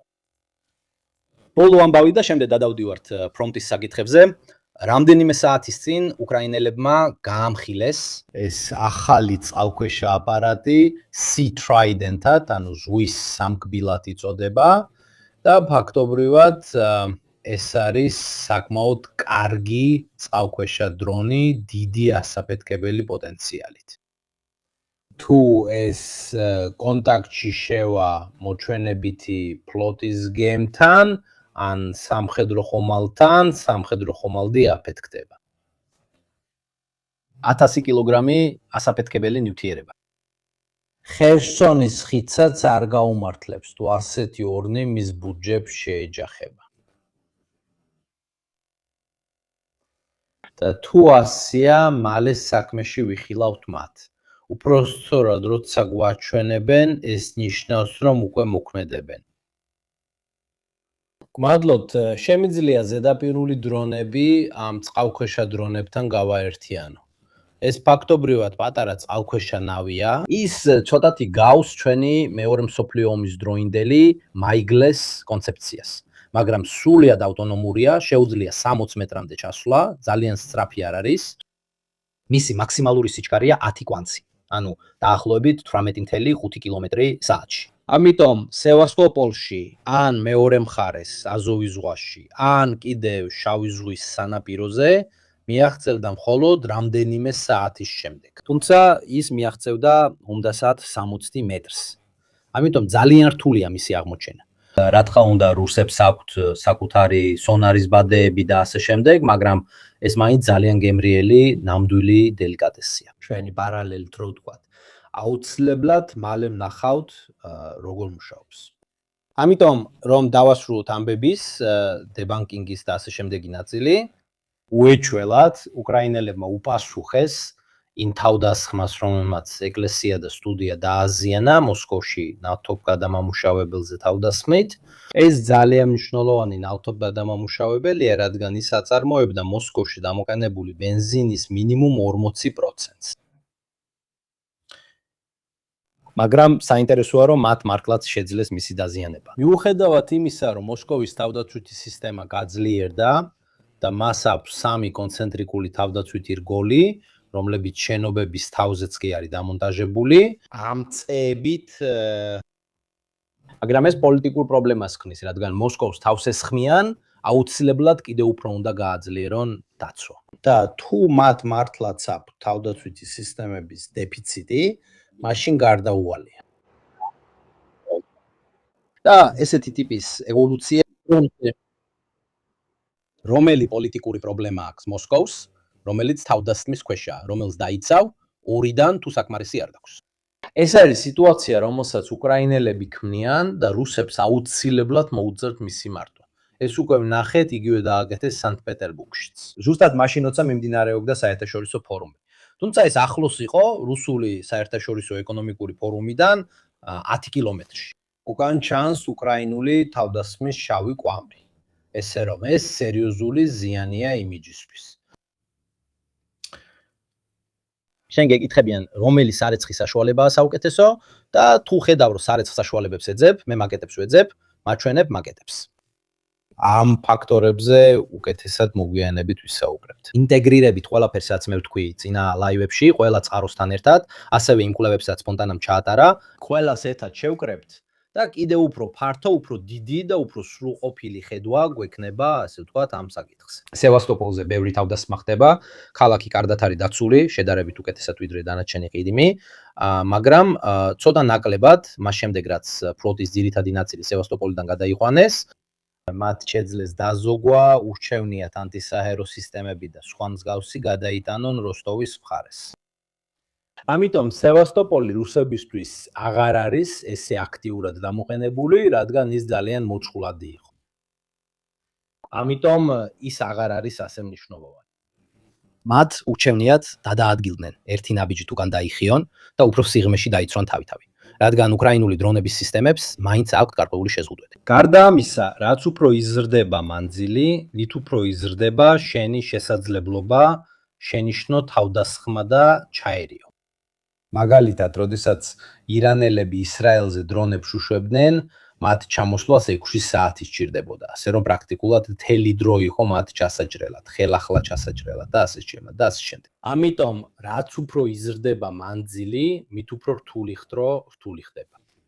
მაგრამ უნდა ითქვას, რომ უკრაინელებმა სულ უფრო მეტი კრეატიული გზა იპოვეს, რათა წყალქვეშა საფრთხე ნამდვილად დაერთხათ. არა რომ რუსული ფლოტი ძალიან ბევრია დარჩენილი. ან როგორც არ უნდა იყოს, რუსული ფლოტი ეხლა უკვე დიდად აღარ უთხოვს ხელს. რაც ხდება მაქსიმუმ, ზოგჯერ მონაწილეობენ მცირე გემები, რომლებიც რამდენიმე კალიბრის რაკეტას უშვებენ და ეს ემატება ქალაქებზე საერთო შეტევას. მაგრამ ეს მართლა ძალიან მცირე წვლილია, 4, 8, 12 რაკეტა მთლიანობაში ეს უკვე აღარ არის ასე მნიშვნელოვანი. მოვიდეთ ზოგად სიტუაციაზე, ფრონტებზე. ასე რომ, ვნახოთ ცოტა სიტუაცია, მოკლედ რა ხდება სინამდვილეში. ჯერ მინდა საკითხი გავყო 2024, 2025 და 2026 წლებად. 2024-25 წლებში რუსებს ჰქონდათ უდაო ინიციატივა ყველა ფრონტზე. არც მეტი, არც ნაკლები. მათ პრაქტიკულად ყველგან შეეძლოთ შეტევა. დღეს ასე აღარ არის. რო წარმოგვიდგენ და შეგიქმნათ. მიზეზი რატომაც საუბრობთ და არა მხოლოდ ჩვენ, არამედ სამხედროებიც და რუსული ბლოგები საუბრობენ იმაზე, რომ ალბათ კიდევ ერთი მობილიზაცია საჭირო. რადგან ამ მომენტში, როგორც ვნახავთ, თუ ადრე ფრონტები მთლიანად რუსეთის მხარეს იყო აქტიური, ეხლა მივდივართ დაახლოებით 50-50-ზე, ეს არის აქტიური და თავდაცვითი ფრონტები. გლისიჩი მეკითხება, შენი აზრით ომის დასრულების შემდეგ რუსი კაცები ისევ ზელენსკის მისცემდნენ ხმას? აბსოლუტურად არა.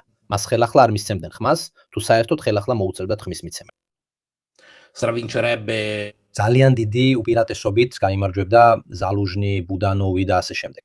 მაგრამ მან ეს ძალიან კარგად იცის, რომ შემდეგ ეს უკვე ყველანაირ ზღვარს სდება. თუ რამე განსაკუთრებული არ მოხდება, რუსული არმია დაიშლება, დაბრუნდება 91 წლის საზღვრებში და ის დიდებით აიყვანე. მაგრამ ჩვეულებრივ ასე არ ხდება. ომის ლიდერებს მომავალში კარგი ბედი არ აქვთ. ზოგი ამბობს, ჩერჩილი ამის მაგალითია. ჩერჩილი. მოდი დავყოთ ისინი ფრონტებად. კამიანსკის ფრონტზე უკრაინელები რუსებს უკან სცემენ. გაითვალისწინეთ, რომ რუსები თითქმის ამ ტერიტორიამდე იყვნენ მისულები. ამ კონკრეტულ ფრონტზე უკრაინელები აქტიურობენ, კონშეტევაზე გადადიან. ხოლო რუსები თავდაცვაში ასიულ მდგომარეობაში არიან. ორიხივის ფრონტზე ორივე მხარე მეტნაკლებად გაჩერებულია. რუსების მხრიდან სუსტი შეტევითი მოქმედება. მაგრამ ნამდვილად სუსტი. ველიკა-ნოვოსიუკას ფრონტზე კი რუსები დიდი ხანია ცდილობენ გარღვევას და ცდილობენ პრაქტიკულად მოჭრან ის სალიენტი, რომელიც ველიკა-ნოვოსილკას, კამიანსკესა და ორიხივს შორის შეიქმნა. ეს ნამდვილად აქტიური ფრონტია რუსებისთვის. არის ერთი პატარა პრობლემა. უკრაინელებიც აქტიურობენ რუსულ ფრონტზე, ველიკა-ნოვოსილკას. ჩრდილოეთით. რაც შეეხება პოკროვსკის ფრონტს, ისინი მეტნაკლებად გაჩერებულები არიან. რუსები დიდად არაფერს აკეთებენ ამ ფრონტზე, ამ ზონაში. ამიტომ ერთმანეთს მტულად უყურებენ. მცირე მოქმედებებია, მაგრამ არაფერია მნიშვნელოვანი. კოსტიანტინივკას ფრონტზე აშკარად რუსები შეტევაზე არიან, შემდეგ უკეთესად გაჩვენებდათ ამას სურათებით. იგივე ეხება ჩასივიარის ფრონტს, სივერსკიდან კრამატორსკისა და სლობიანსკის მიმართულებით. იგივე ეხება ლიმანის ფრონტსაც, მაგრამ უკრაინელები ლიმანის ფრონტს ჩრდილოეთიდან უტევენ, ჩრდილოეთიდან სამხრეთისკენ, კუპიანსკზე. სიტუაცია მეტნაკლებად უცვლელია. ჩრდილოეთით სიტუაცია მეტნაკლებად უცვლელია, ანუ სუმი, ხარკივი და ასე შემდეგ. ხო, რუსებს ჯერ კიდევ მცირე უპირატესობა აქვთ აქტიური ფრონტების მხრივ, მაგრამ თუ შევადარებთ 2024-2025-ს, როცა უკრაინას აქტიური ფრონტი არ ჰქონდა კურსკის გარდა, სიტუაცია ძალიან შეიცვალა. და იმისთვის, რომ გააგრძელონ ძალისხმევა კრამატორსკისა და სლობიანსკის მიმართულებით, სხვა ფრონტებსაც აძლიერებენ. რესურსები პრაქტიკულად იგზავნება ამ ფრონტის გასაძლიერებლად, რომელიც თუ დავაკვირდებით ამ ნახევარმთვარეს, რომელიც ლიმანიდან, სივერსკიდან, კოსტიანტინივკამდე წარმოიქმნა, აშკარაა, რომ მიზანიც ეს არის და სლობიანსკი, არც მეტი, არც ნაკლები. ამ კუთხით სიტუაცია მკვეთრად შეიცვალა. იმისთვის, რომ რუსები დააბრუნონ ისეთ აქტიურობის დონეზე, რომ ყველა ფრონტზე ინიციატივა ჰქონდეთ, როგორც 2024-2025 წლებში. ეს მე არ ვამბობ, წინა ლაივში დაჩვენეთ კიდეც. ამას ყველა სამხედრო და რუსი ბლოგერი ამბობს. აქ საჭიროა კიდევ ერთი მობილიზაცია, საჭიროა მინიმუმ კიდევ 300-400 ადამიანი, რომ იმ დონეზე დაბრუნდნენ. აქ სანდრასკუს მხრიდან შემოსულები, ხალხიც და სამხედროებიც დაღლილები არიან, უნდათ რომ ყველაფერი რაც შეიძლება მალე დასრულდეს. მოსკოვის აეროპორტით სავსეა რეზერვისტებით, ვისტებით, რომლებიც მოდიან და მიდიან. პატიოსნად რო ვთქვა, ძალიან დიდი დაღლილობა. მიკუმეტეს რომ 5 წლის ომის შემდეგ, რომელიც უფრო დიდხანს გაგრძელდა ვიდრე მეორე მსოფლიო ომი, უფრო დიდხანს ვიდრე პირველი მსოფლიო ომში, რა მოიტანა ამან. და მე თქვით ვეტერინარნეზე, რომელიც ცოტა ხნის წინ რუსებმა აიღეს ხარკოვის ჩრდილოეთით, რომლის ფართობიც არის 1.59 ასეთი კვადრატული კილომეტრი. არაფრის დიდად არ არის. ისინი მაინც აგრძელებენ მდგომარეობის მოსინჯვას, კუპიანსკისკენ შეღწევას, მაგრამ აქ საერთო მდგომარეობა არ შეცვლილა. უკრაინელები მტკიცედ არიან გამაგრებულნი დასავლეთ მხარეს, აღმოსავლეთ ნაწილშიც არიან გარკვეული ძალები და აგრძელებენ რუსული მცდელობების შეჩერებას. თუმცა ისინი უკვე აღარ არიან ისეთი. ძლავრი და უჩყვეტი, როგორც ეს ხდებოდა 2024 ან 2025 წლებში. მადლობა. სივერსკის ლიმანის ზონაში რუსები აგრძელებენ შეღწევას, ასევე არსებობს რუსების გეოლოკაციები ლიმანის ცენტრში, მაშ რატომ გვაქვს უკრაინული კონტრშეტევა ლიმანის ჩრდილოეთით. რადგან ლიმანი უკიდურესად ზეწოლის ქვეშაა. ბოლო რუსული გეოლოკაციები. ცოტა ქვეითია, ღმერთმა დაგვიფაროს, ისინი უკვე ლიმანის რკინიგზის მხარესაც კი არიან. ეს ნიშნავს, რომ ლიმანის დაცვა გარკვეულწილად ძალიან ფოროვანი ხდება. და ეს ფოროვნება, ეს რუსული რუკაა, ესე რომ მე თქვით, თითქოს უკრაინულ კონტრშეტევებს ამ მსგავს რაღაცებს ვიგონებ, ეს რუსული ანალიტიკური ცენტრის რუკაა, რიბარი.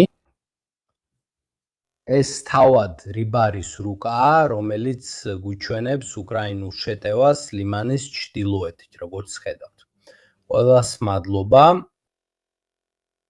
კერ კიდევ დაშტრიხულია როგორც თავისადან ტერიტორია, მაგრამ სწორედ ისინი ამ რუკებს ისინი აკეთებენ.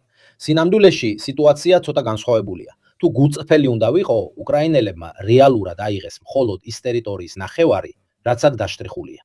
მაგრამ შევნიშნე, რომ ბოლო დროს რუსული ანალიტიკური ცენტრები უკრაინული მოქმედებების რუკებს ცოტა გადაჭარბებულად აჩვენებენ. მათ აქვთ მიდრეკილება, რომ უკრაინული მოქმედებები გადაჭარბებულად წარმოაჩინონ. ალბათ იმისთვის, რომ მოლოდინები მართონ. თუ რომელიმე მცირე სექტორი ჩამოიშლება, ან მსგავსი რამ მოხდება. შეუნიშნე, რომ ისინი უკრაინის შეტევით მოქმედებებს გადაჭარბებულად წარმოაჩენენ. არ მკითხოთ რატომ, მაგრამ ამას ნახავთ, ეს განმეორებადი რამეა. ისინი გადაჭარბებულად წარმოაჩენენ, ანუ ჩვენც კი ვინც ამ საკითხებს ვაკვირდებით, სინამდვილეში ვიცით, რომ ეს უკრაინული შეღწევა რეალურად ნახევარია. ეს იგივე რუსული რუკებია, რომლებიც ამას აჭარბებენ. ქმედება, არ ვიცი, შიდა საუბრისთვის არის ეს თუ რაიმე პრობლემის მოსაგვარებლად, ან უბრალოდ განგაში სასატეხად. არ ვიცი, მაგრამ შემიძლია გითხრათ, რომ ამ პერიოდში რუსული რუკები უფრო აჭარბებენ, ვიდრე უკრაინული რუკები, იმავე უკრაინულ ქმედებებზე. რა საინტერესოა? საინტერესო. აქ შეგიძლიათ ნახოთ ის ქმედება, რომელსაც უკრაინელები მართავენ. მადლობა. რუსები მეორე მხრიდან აგრძელებენ შეღწევას.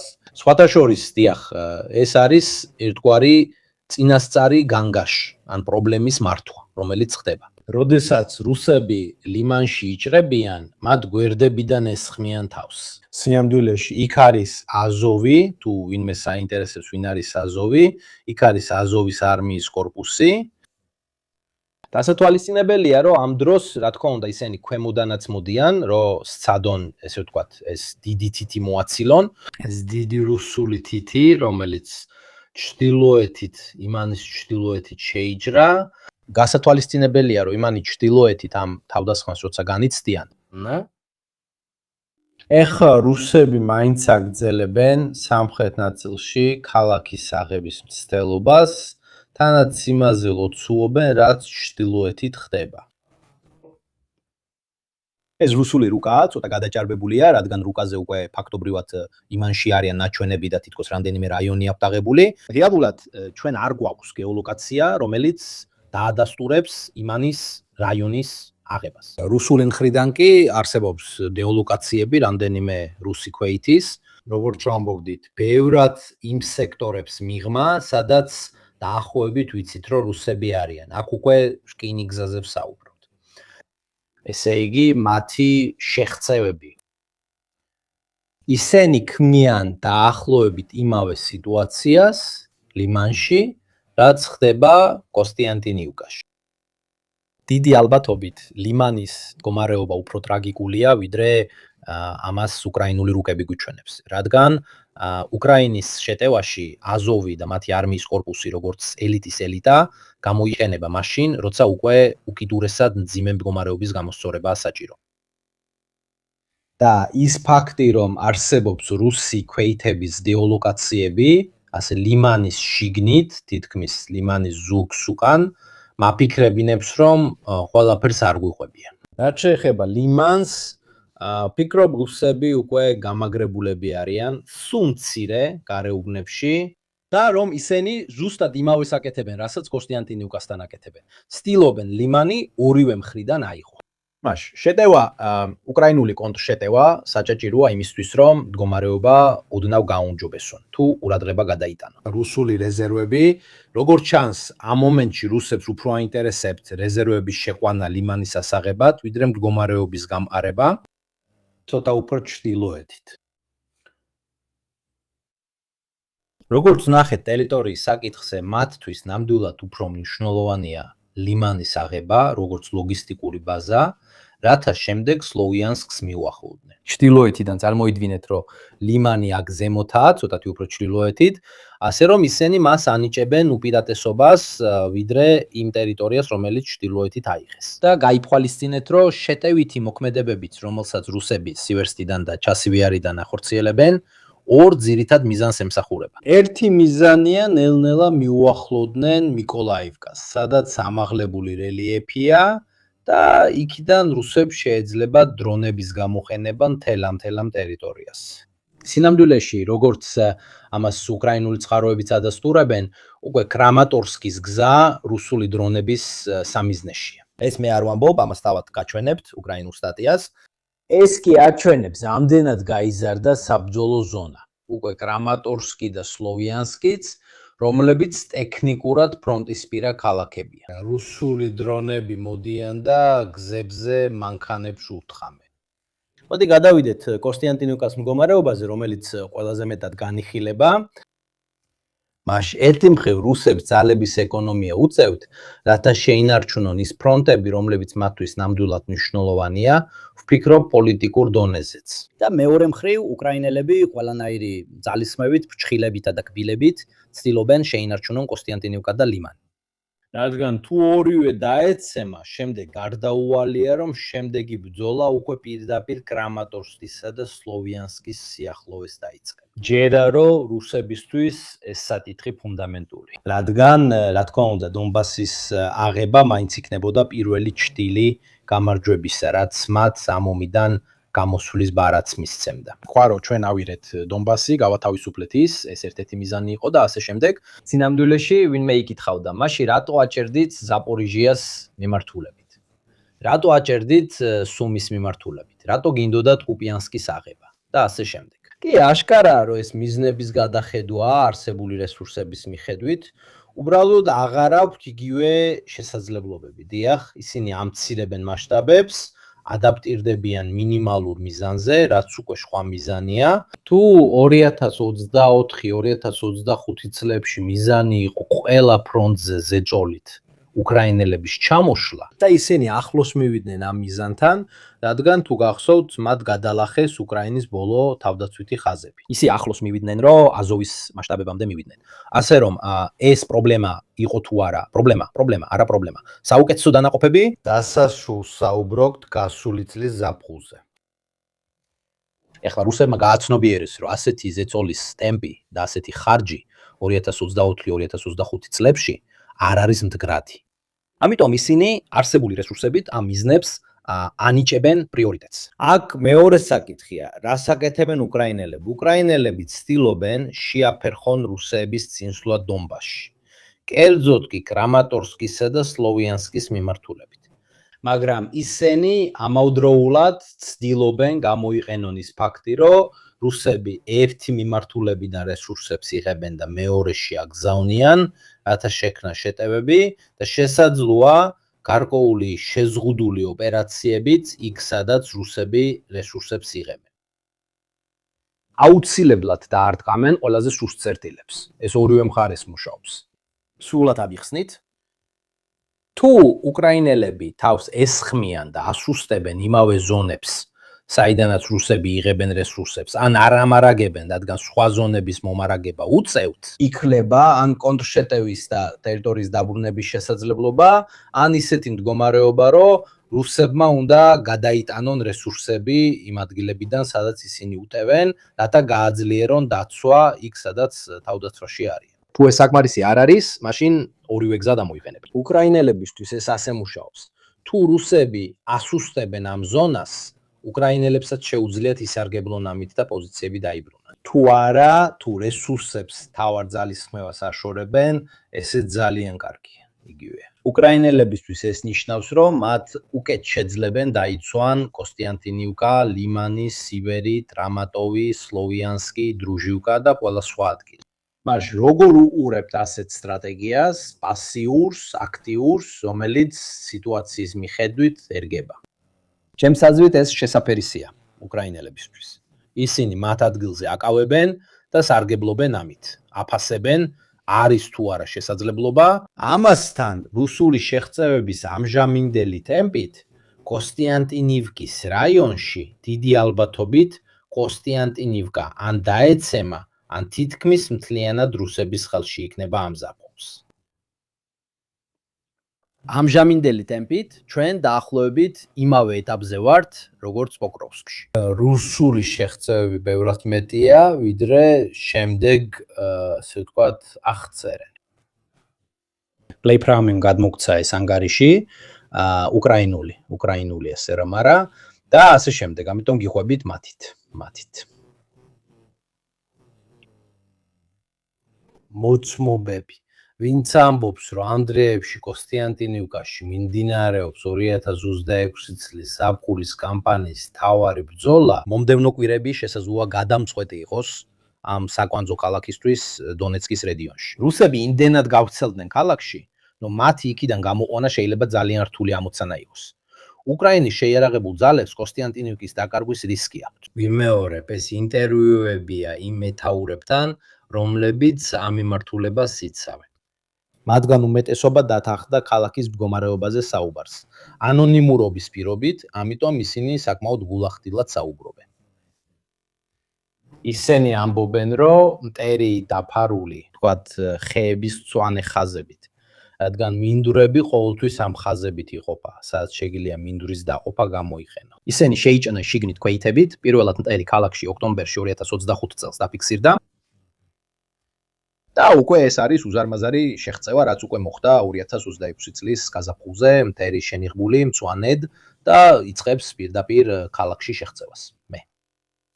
მისი ჯგუფები, რომლებიც ქალაქში შეიჭრნენ, უკვე საკმაოდ მრავალრიცხოვანია. და ჩვენ ქვეითი უკვე ქალაქის ბრძოლებს აწარმოებს თავად კოსტიანტინივკას ფლანგებზე, ამბობს 28 მექანიზებული ბრიგადის დრონების ბატალიონების მეთაური. თუ ამ სტატიას წაიკითხავთ, რომელიც ძალიან საინტერესოა, დაახლოებით იგივეს გეტყვით მეც, რეზიუმე კი იმისთვისაა, რომ გაჩვენოთ, საიდან მოდის წყაროს წარმოშობა.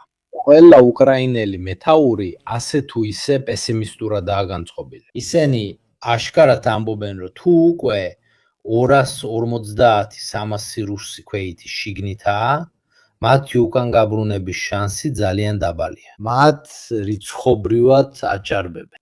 გარდა ამისა, კლემენ მოლინი, ისევე როგორც ბევრი სხვა ანალიტიკოსი, აჩვენეს, რომ ამ ორ გზაზე ძალიან ბევრი გეოლოკაცია.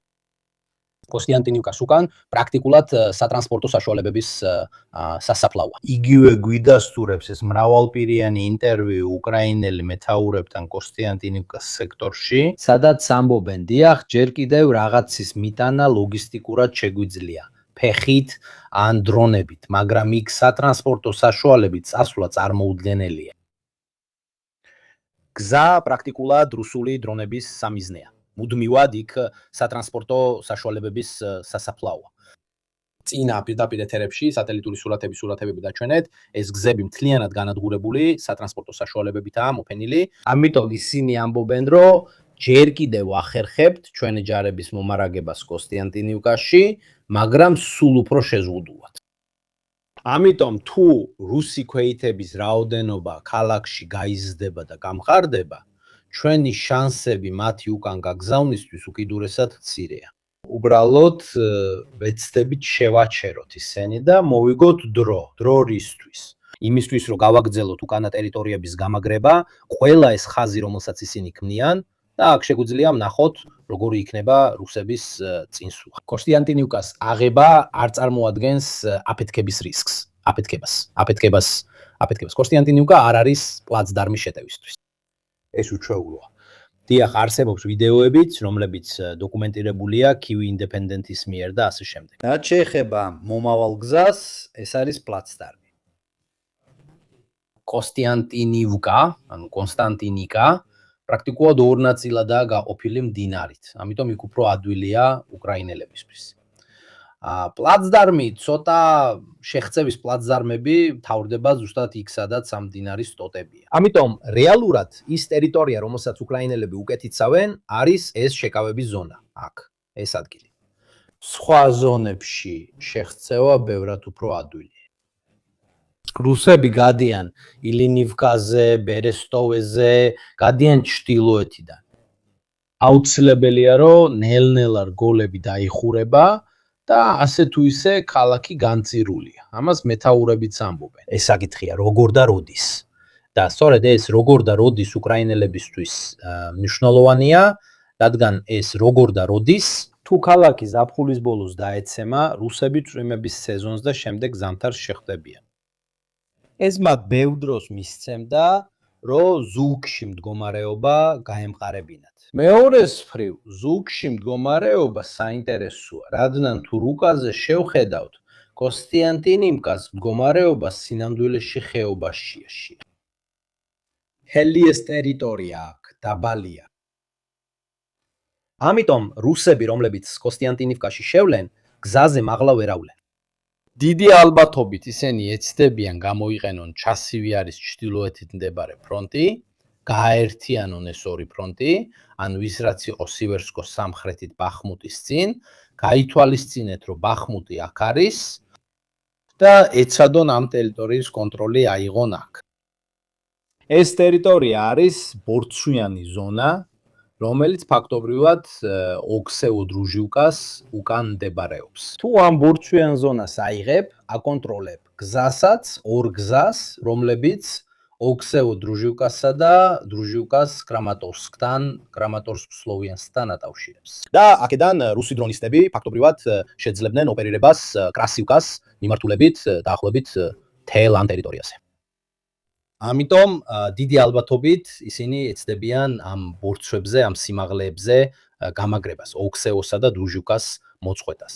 და ამავე დროს მათ აღებას აიძულებენ უკრაინელებს ევაკუაცია განახორციელონ კრამატორსკისა და სლოვიანსკის მიმართულებით. მაგრამ რუსები პირდაპირ გზას არ აიჩევენ, რომელიც ხეობაში გადის.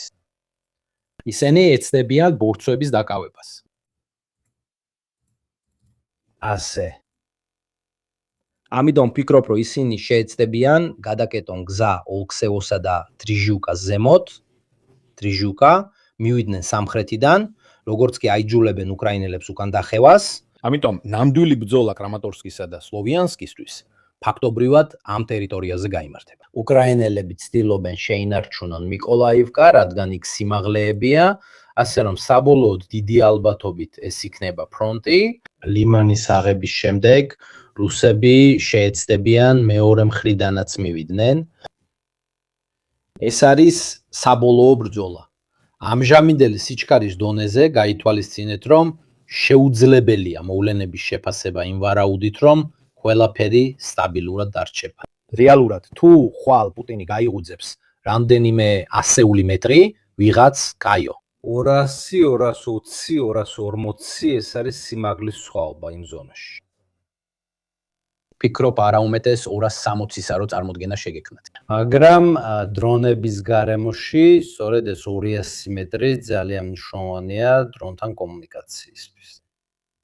ვინც ქვემოთაა, მას უფრო უჭირს არა ხილვადობის, არამედ კომუნიკაციის ხაზის გამო. დაუბრუნდეთ იმას, რასაც ვამბობდი დროის თვალსაზრისით და იმაზე რაც ხდება, ძნელია იფიქრო, რომ ყველაფერი მუდმივია.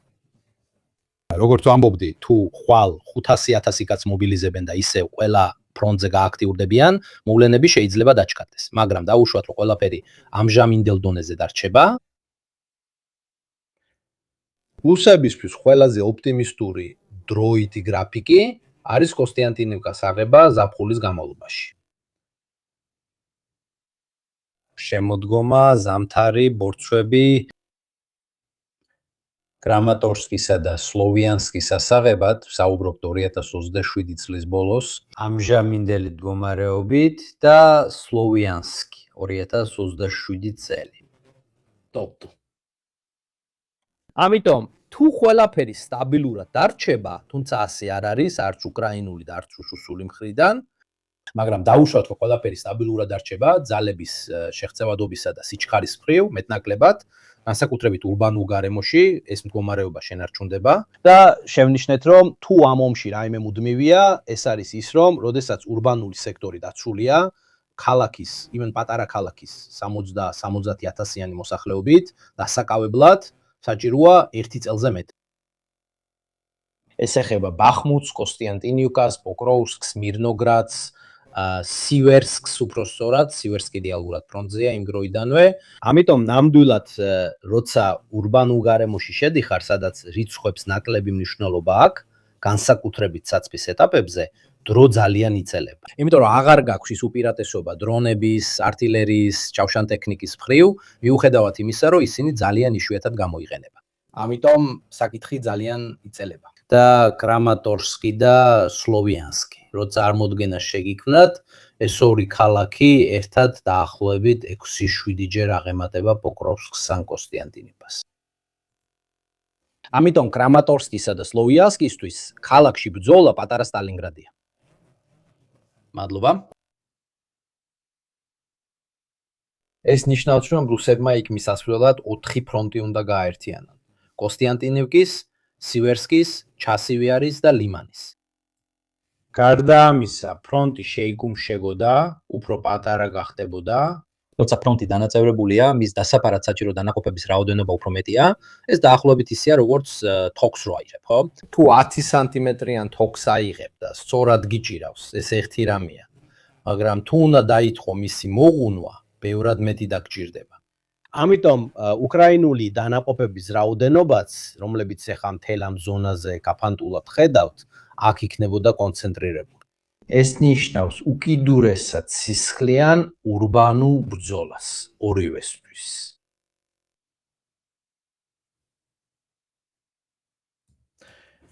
ასე ვამბობ დაახლოებით, დანარჩენ სექტორებსაც ვნახავთ. ამასობაში მადლობას ვუხდი დღევანდელ სპონსორს, რომელიც რა თქმა უნდა ჩვენი მეგობარი ინკონია, რომელსაც პირადად ვიხენებ.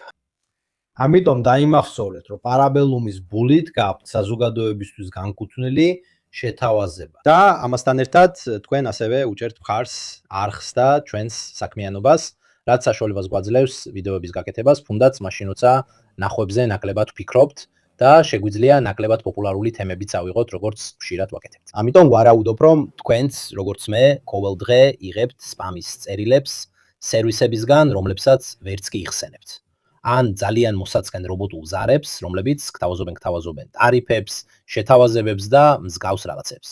თუ გაკვირვებული ხართ, როგორ მოხვდით მათ სიაში, იცოდეთ, რომ თუ ოდესმე დარეგისტრირდით რომელიმე საიტზე ან სერვისზე, ასე ვთქვათ, უფასოდ, მაშინ თუ რაღაც უფასო იყო, ეს ნიშნავს, რომ თავად იყავით სერვისი. მათ სწორედ თქვენი მონაცემები და ინფორმაცია უნდათ. აბა რას აკეთებს ინკონი? ინკონი ფაქტობრივად შუამავლის როლს ასრულებს. მიდის ყველა მონაცემთა ბროკერთან, ეუბნება მათ, რომ თქვენი მონაცემები წაშალონ, რაც ძალიან მნიშვნელოვანია, თქვენს ნაცვლად მოლაპარაკებებს აწარმოებს და ფაქტობრივად თქვენ წაგშლით. ეს არა მხოლოდ ხელს უშლის თქვენს მონაცემებს ხელახლა გატიდვას მარკეტინგული მიზნებისთვის, არამედ ამცირებს სპამს და არასასურველ ზარებსაც. გარდა ამისა, ამცირებთ რისკს, რომ ეს ინფორმაცია ბოროტი მიზნებისთვის იქნას გამოყენებული, მაგალითად თაღლითობებისთვის ან მიზანმიმართული თავდასხმებისთვის. ამიტომ ნაკლები მონაცემი ონლაინ ნიშნავს ნაკლებ ხილვადობას. კარგი? გარდა ამისა, დაიმახსოვრეთ, ინკონის შემთხვევაში განსხვავებით სხვა მონაცემებისგან, ისინი თქვენს მონაცემებს არ ყიდიან. რა თქმა უნდა, ცოტა ღირს, უბრალოდ ძალიან ცოტა ღირს, თუ ჩემს ფასდაკლების კოდს გამოიყენებთ, 60%-იან ფასდაკლებას მიიღებთ, ბუმლი აღწერაშია, არხზე, ჩატში და მიმაგრებულ კომენტარში. ამიტომ დაიმახსოვრეთ, თუ ვერ გიპოვიან, ვერ შეგაწუხებენ. ამიტომ ბატონებო, ვინც ამას აკეთებს, არხს უჭერს მხარს და ვინც თქვენს დროს აფასებთ, ეს ყოველთვის ჩემი კითხვაა. 10 ნაკლები შემაწუხებელი ზარი თვეში ნიშნავს დროის მოგებას. არ ვიცი თქვენ როგორ, მე ძალიან მაწუხებენ.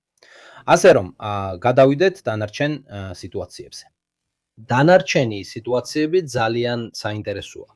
იმიტომ რომ ბოლოს და ბოლოს თუ გადავხედავთ იმას, რაც ხდება, ხვდებით, რომ რესურსების რაციონალიზაცია რაღაც ისეთი რამაა, რაც ალბათ უკრაინელებსაც მოუწევთ გააკეთონ, უნდა გადაწყვიტონ რა დაიცვან და რა არა.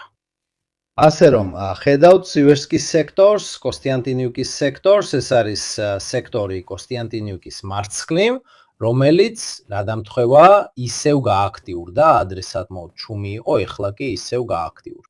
თუ ასე გაგრძელდა, რუსები ეცდებიან ზევით ასვლას, რომ ზურგიდან შემოუტიონ ამ ორ ქალაქს, ორსევო დროზიუკასა და დროზიუკას, რომლებიც ამ ხეობაში მდებარეობს. გაითვალისწინეთ, რომ ამავე დროს ისინი ცდილობენ ზევით ასვლას სტეპანიუკას, დოაბალტასა და როსკიჟნეს მიმართულებით, რომლებიც ფაქტობრივად კოსტიანტინივკის გვერდით მდებარეობს. კოსტიანტინივკა ცოტათი მარჯვნივაა დოაბალკასგან. რაც შეეხება პოკროვსკის სექტორს ხრეშჩინეს, როგორც ხედავთ, რუსები კვლავ ცდილობენ წინსვლას, მაგრამ თუ ამ რუკას ახლა შევხედავთ, ან 3 თვის წინ შევხედავდით, დიდი განსხვავება არ არის, არც 5 თვის წინ.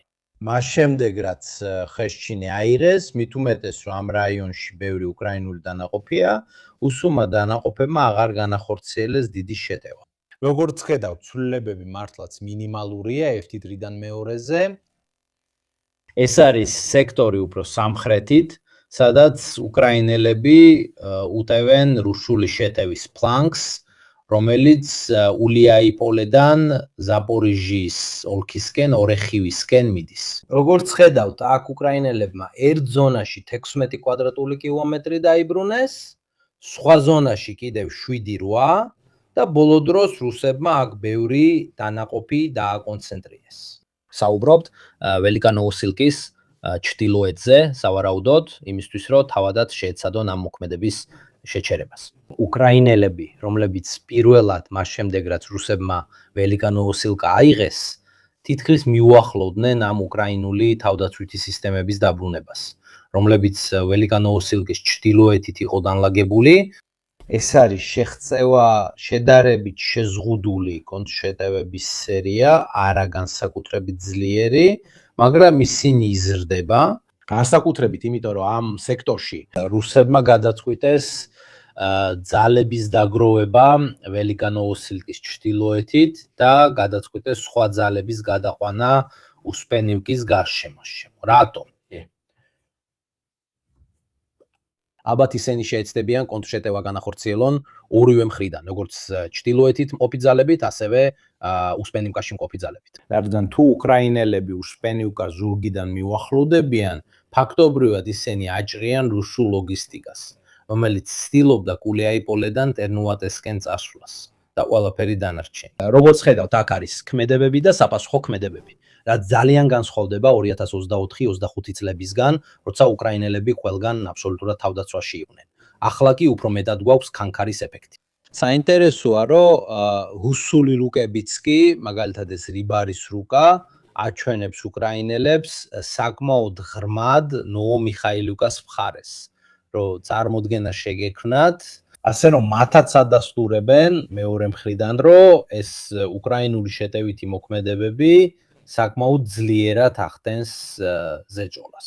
მეორე მხრივ, რუსები ულიაიპოლის სექტორიდან აგრძელებენ ცდილობას გადალახონ დინარე და შექმნან ბაზა, რათა შემდეგ სცადონ ორიქივის და მთლიანად ზაპორიჟიას სექტორის შემოვლა. ასე რომ, თუ ნახავთ დაკარგულსა და მოპოვებულს კვადრატული კილომეტრებით, ხვდებით, რომ რუსებმა დაკარგეს 11 კვადრატული კილომეტრი. ლიმანის ჩრდილოეთით 11 ველიკა, ნოვოსილკის ჩრდილოეთით კი რუსებმა მოიპოვეს 14, 21, 22. ასე რომ, საბოლოოდ თითქმის ფრეა. მე ამას ყოველთვის ვამბობ, მაგრამ კვადრატული კილომეტრები აღარ არის კრიტერიუმი, რომელსაც ჩვენ ვიყენებთ. ეხლა ვიყენებთ კრიტერიუმს აღებული ტერიტორიის სტრატეგიული მნიშვნელობის მიხედვით, რაც მოიცავს სიმაღლეს, თავდაცვითი სისტემების არსებობას, ურბანულ სექტორს, გზებს, ლოგისტიკურ მნიშვნელობას და ასე შემდეგ. ამიტომ თუ უკრაინელები აიღებენ 100 კვადრატულ კილომეტრს მიწას, მაგრამ დაკარდავენ ლიმანს და კოსტიანტინიუკას, ქულების თვალსაზრისით, ანუ აღებული ან დაკარგული ტერიტორიის ირებულების მიხედვით, ორი ლოგისტიკური და ურბანული ცენტრი უფრო მეც ნიშნავს. ეს არნიშნავს იმას, რომ ის ტერიტორია, რომელსაც უკრაინელები აიღებენ ან აიღეს, վել გამოიწვევს დამატებით პრობლემებს რუსებისთვის. მაგალითად, კულეიპოლეს აღება ან მსგავსი რამ. მაგრამ ზოგადად თუ შევადარებთ იმას, რაც 2014-დან 25 წლამდე ჩანდა, აქ უფრო მერყევი ეფექტი ჩანს. ერთ მხარეს იგებ, მეორე მხარეს აგებ. რა თქმა უნდა გავითვალისწინოთ, რომ რუსები კონცენტრირებულნი არიან კოსტიანტინივკის აღებაზე, რათა მივიდნენ კრამატორსკსა და სლოვიანსკთან. ასე რომ, სწორედ იქ იღებენ ისინი წარმატებებს სხვა ტერიტორიების ხარჯზე. ჩემი აზრით, ესეთი სიტუაცია უკრაინელებს აძლევს ხელს, რადგან ეს ყველაფერი ძალიან ანელებს პროცესს და ისინი აგრძელებენ, როგორც ვნახეთ, დრონებისა და წყალქვეშა დრონების განვითარებას. მათი სტრატეგიული შესაძლებლობები რუსეთის დასარტყმელად იზრდება და შესაბამისად იზრდება შესაძლებლობა რუსეთს პოლიტიკური ან ესე ვთქვათ, იმიჯის პრობლემებით შეუქმნა. ისინი ყოველდღიურად იზრდება. და შესაბამისად, ძალიან იზრდება, ესე ვთქვათ, მათი ბერკეტი ამ ომში. აუცილებლად მე მაინც იმაზრზე ვარ, რომ რუსეთს არჩევანის გაკეთება მოუწევს. მათ მოუწევთ ან ახალი ძალების მობილიზება, ან დონბასით დასრულება, თუ ამის უნარი აქვთ. ამ ეტაპზე ისინი არ არიან იმ მდგომარეობაში, რომ ეს ომი დაასრულონ. რადგან აბსოლუტურად ვერაფერს მოიპოვებენ. და ამიტომაც არიან ამ ჩიხში. მე ვფიქრობ, რომ რუსული პოლიტიკური კლასი ამ მომენტში სვამს კითხვებს. 1. როგორ გამოვიდნენ ამ მდგომარეობიდან და 2. როგორ მოახერხონ შიდა დონეზე ამ არჩევანის დაბალანსება. რაც მოუწევთ გაკეთება. იმ დროს, როცა სახში სერიოზული პრობლემები დაქვს. უკრაინული დრონები უთყამენ მოსკოვის ნავთობ გადამამუშავებელ ქარხანას და სხვა ობიექტებს, რაც მხოლოდ შეიძლება გაიზარდოს. ეს სერიოზული პრობლემაა სტრატეგიული თვალსაზრისით. ამიტომ ვფიქრობ, რომ თუ ასე გაგრძელდება, გარდაუვალია. ეს არჩევანები დრამატული იქნება. ამის აღიარებით, რომ უკრაინელებს აქვთ საკუთარი პერსონალის პრობლემები, აქვთ საკუთარი რესურსების პრობლემები, მაგრამ უდაოდ ეს მდგომარეობა უფრო მისაღებია, უფრო ხელსაყრელია, ვიდრე 2024-25 წლების მდგომარეობა.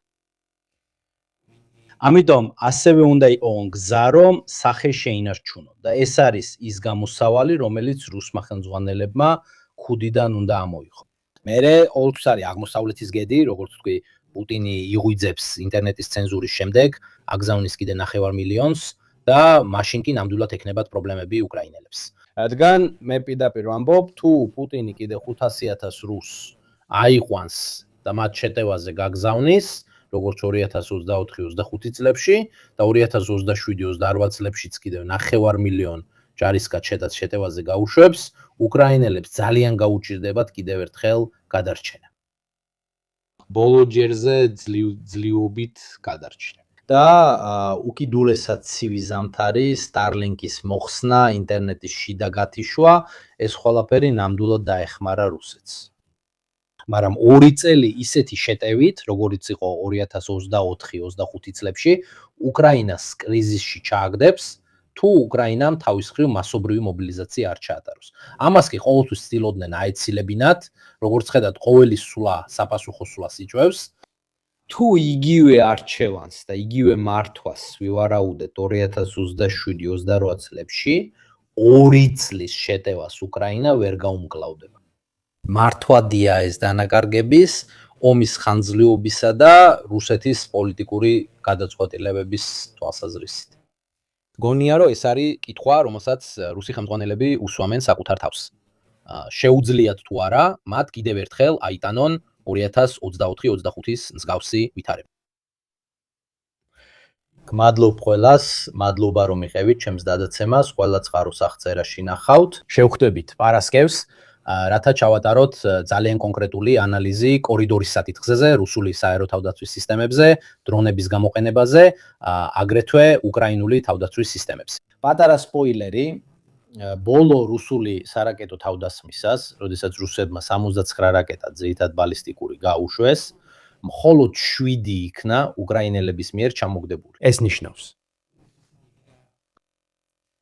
პატრიოტის დეფიციტი. შემთხვევითი არ არის, რომ საკუთარი სისტემის განვითარება სურთ, მაგრამ ამაზე უკეთესად პარასკევს ვისაუბრებთ. მადლობთ ყველას და ღამე მშვიდობისა.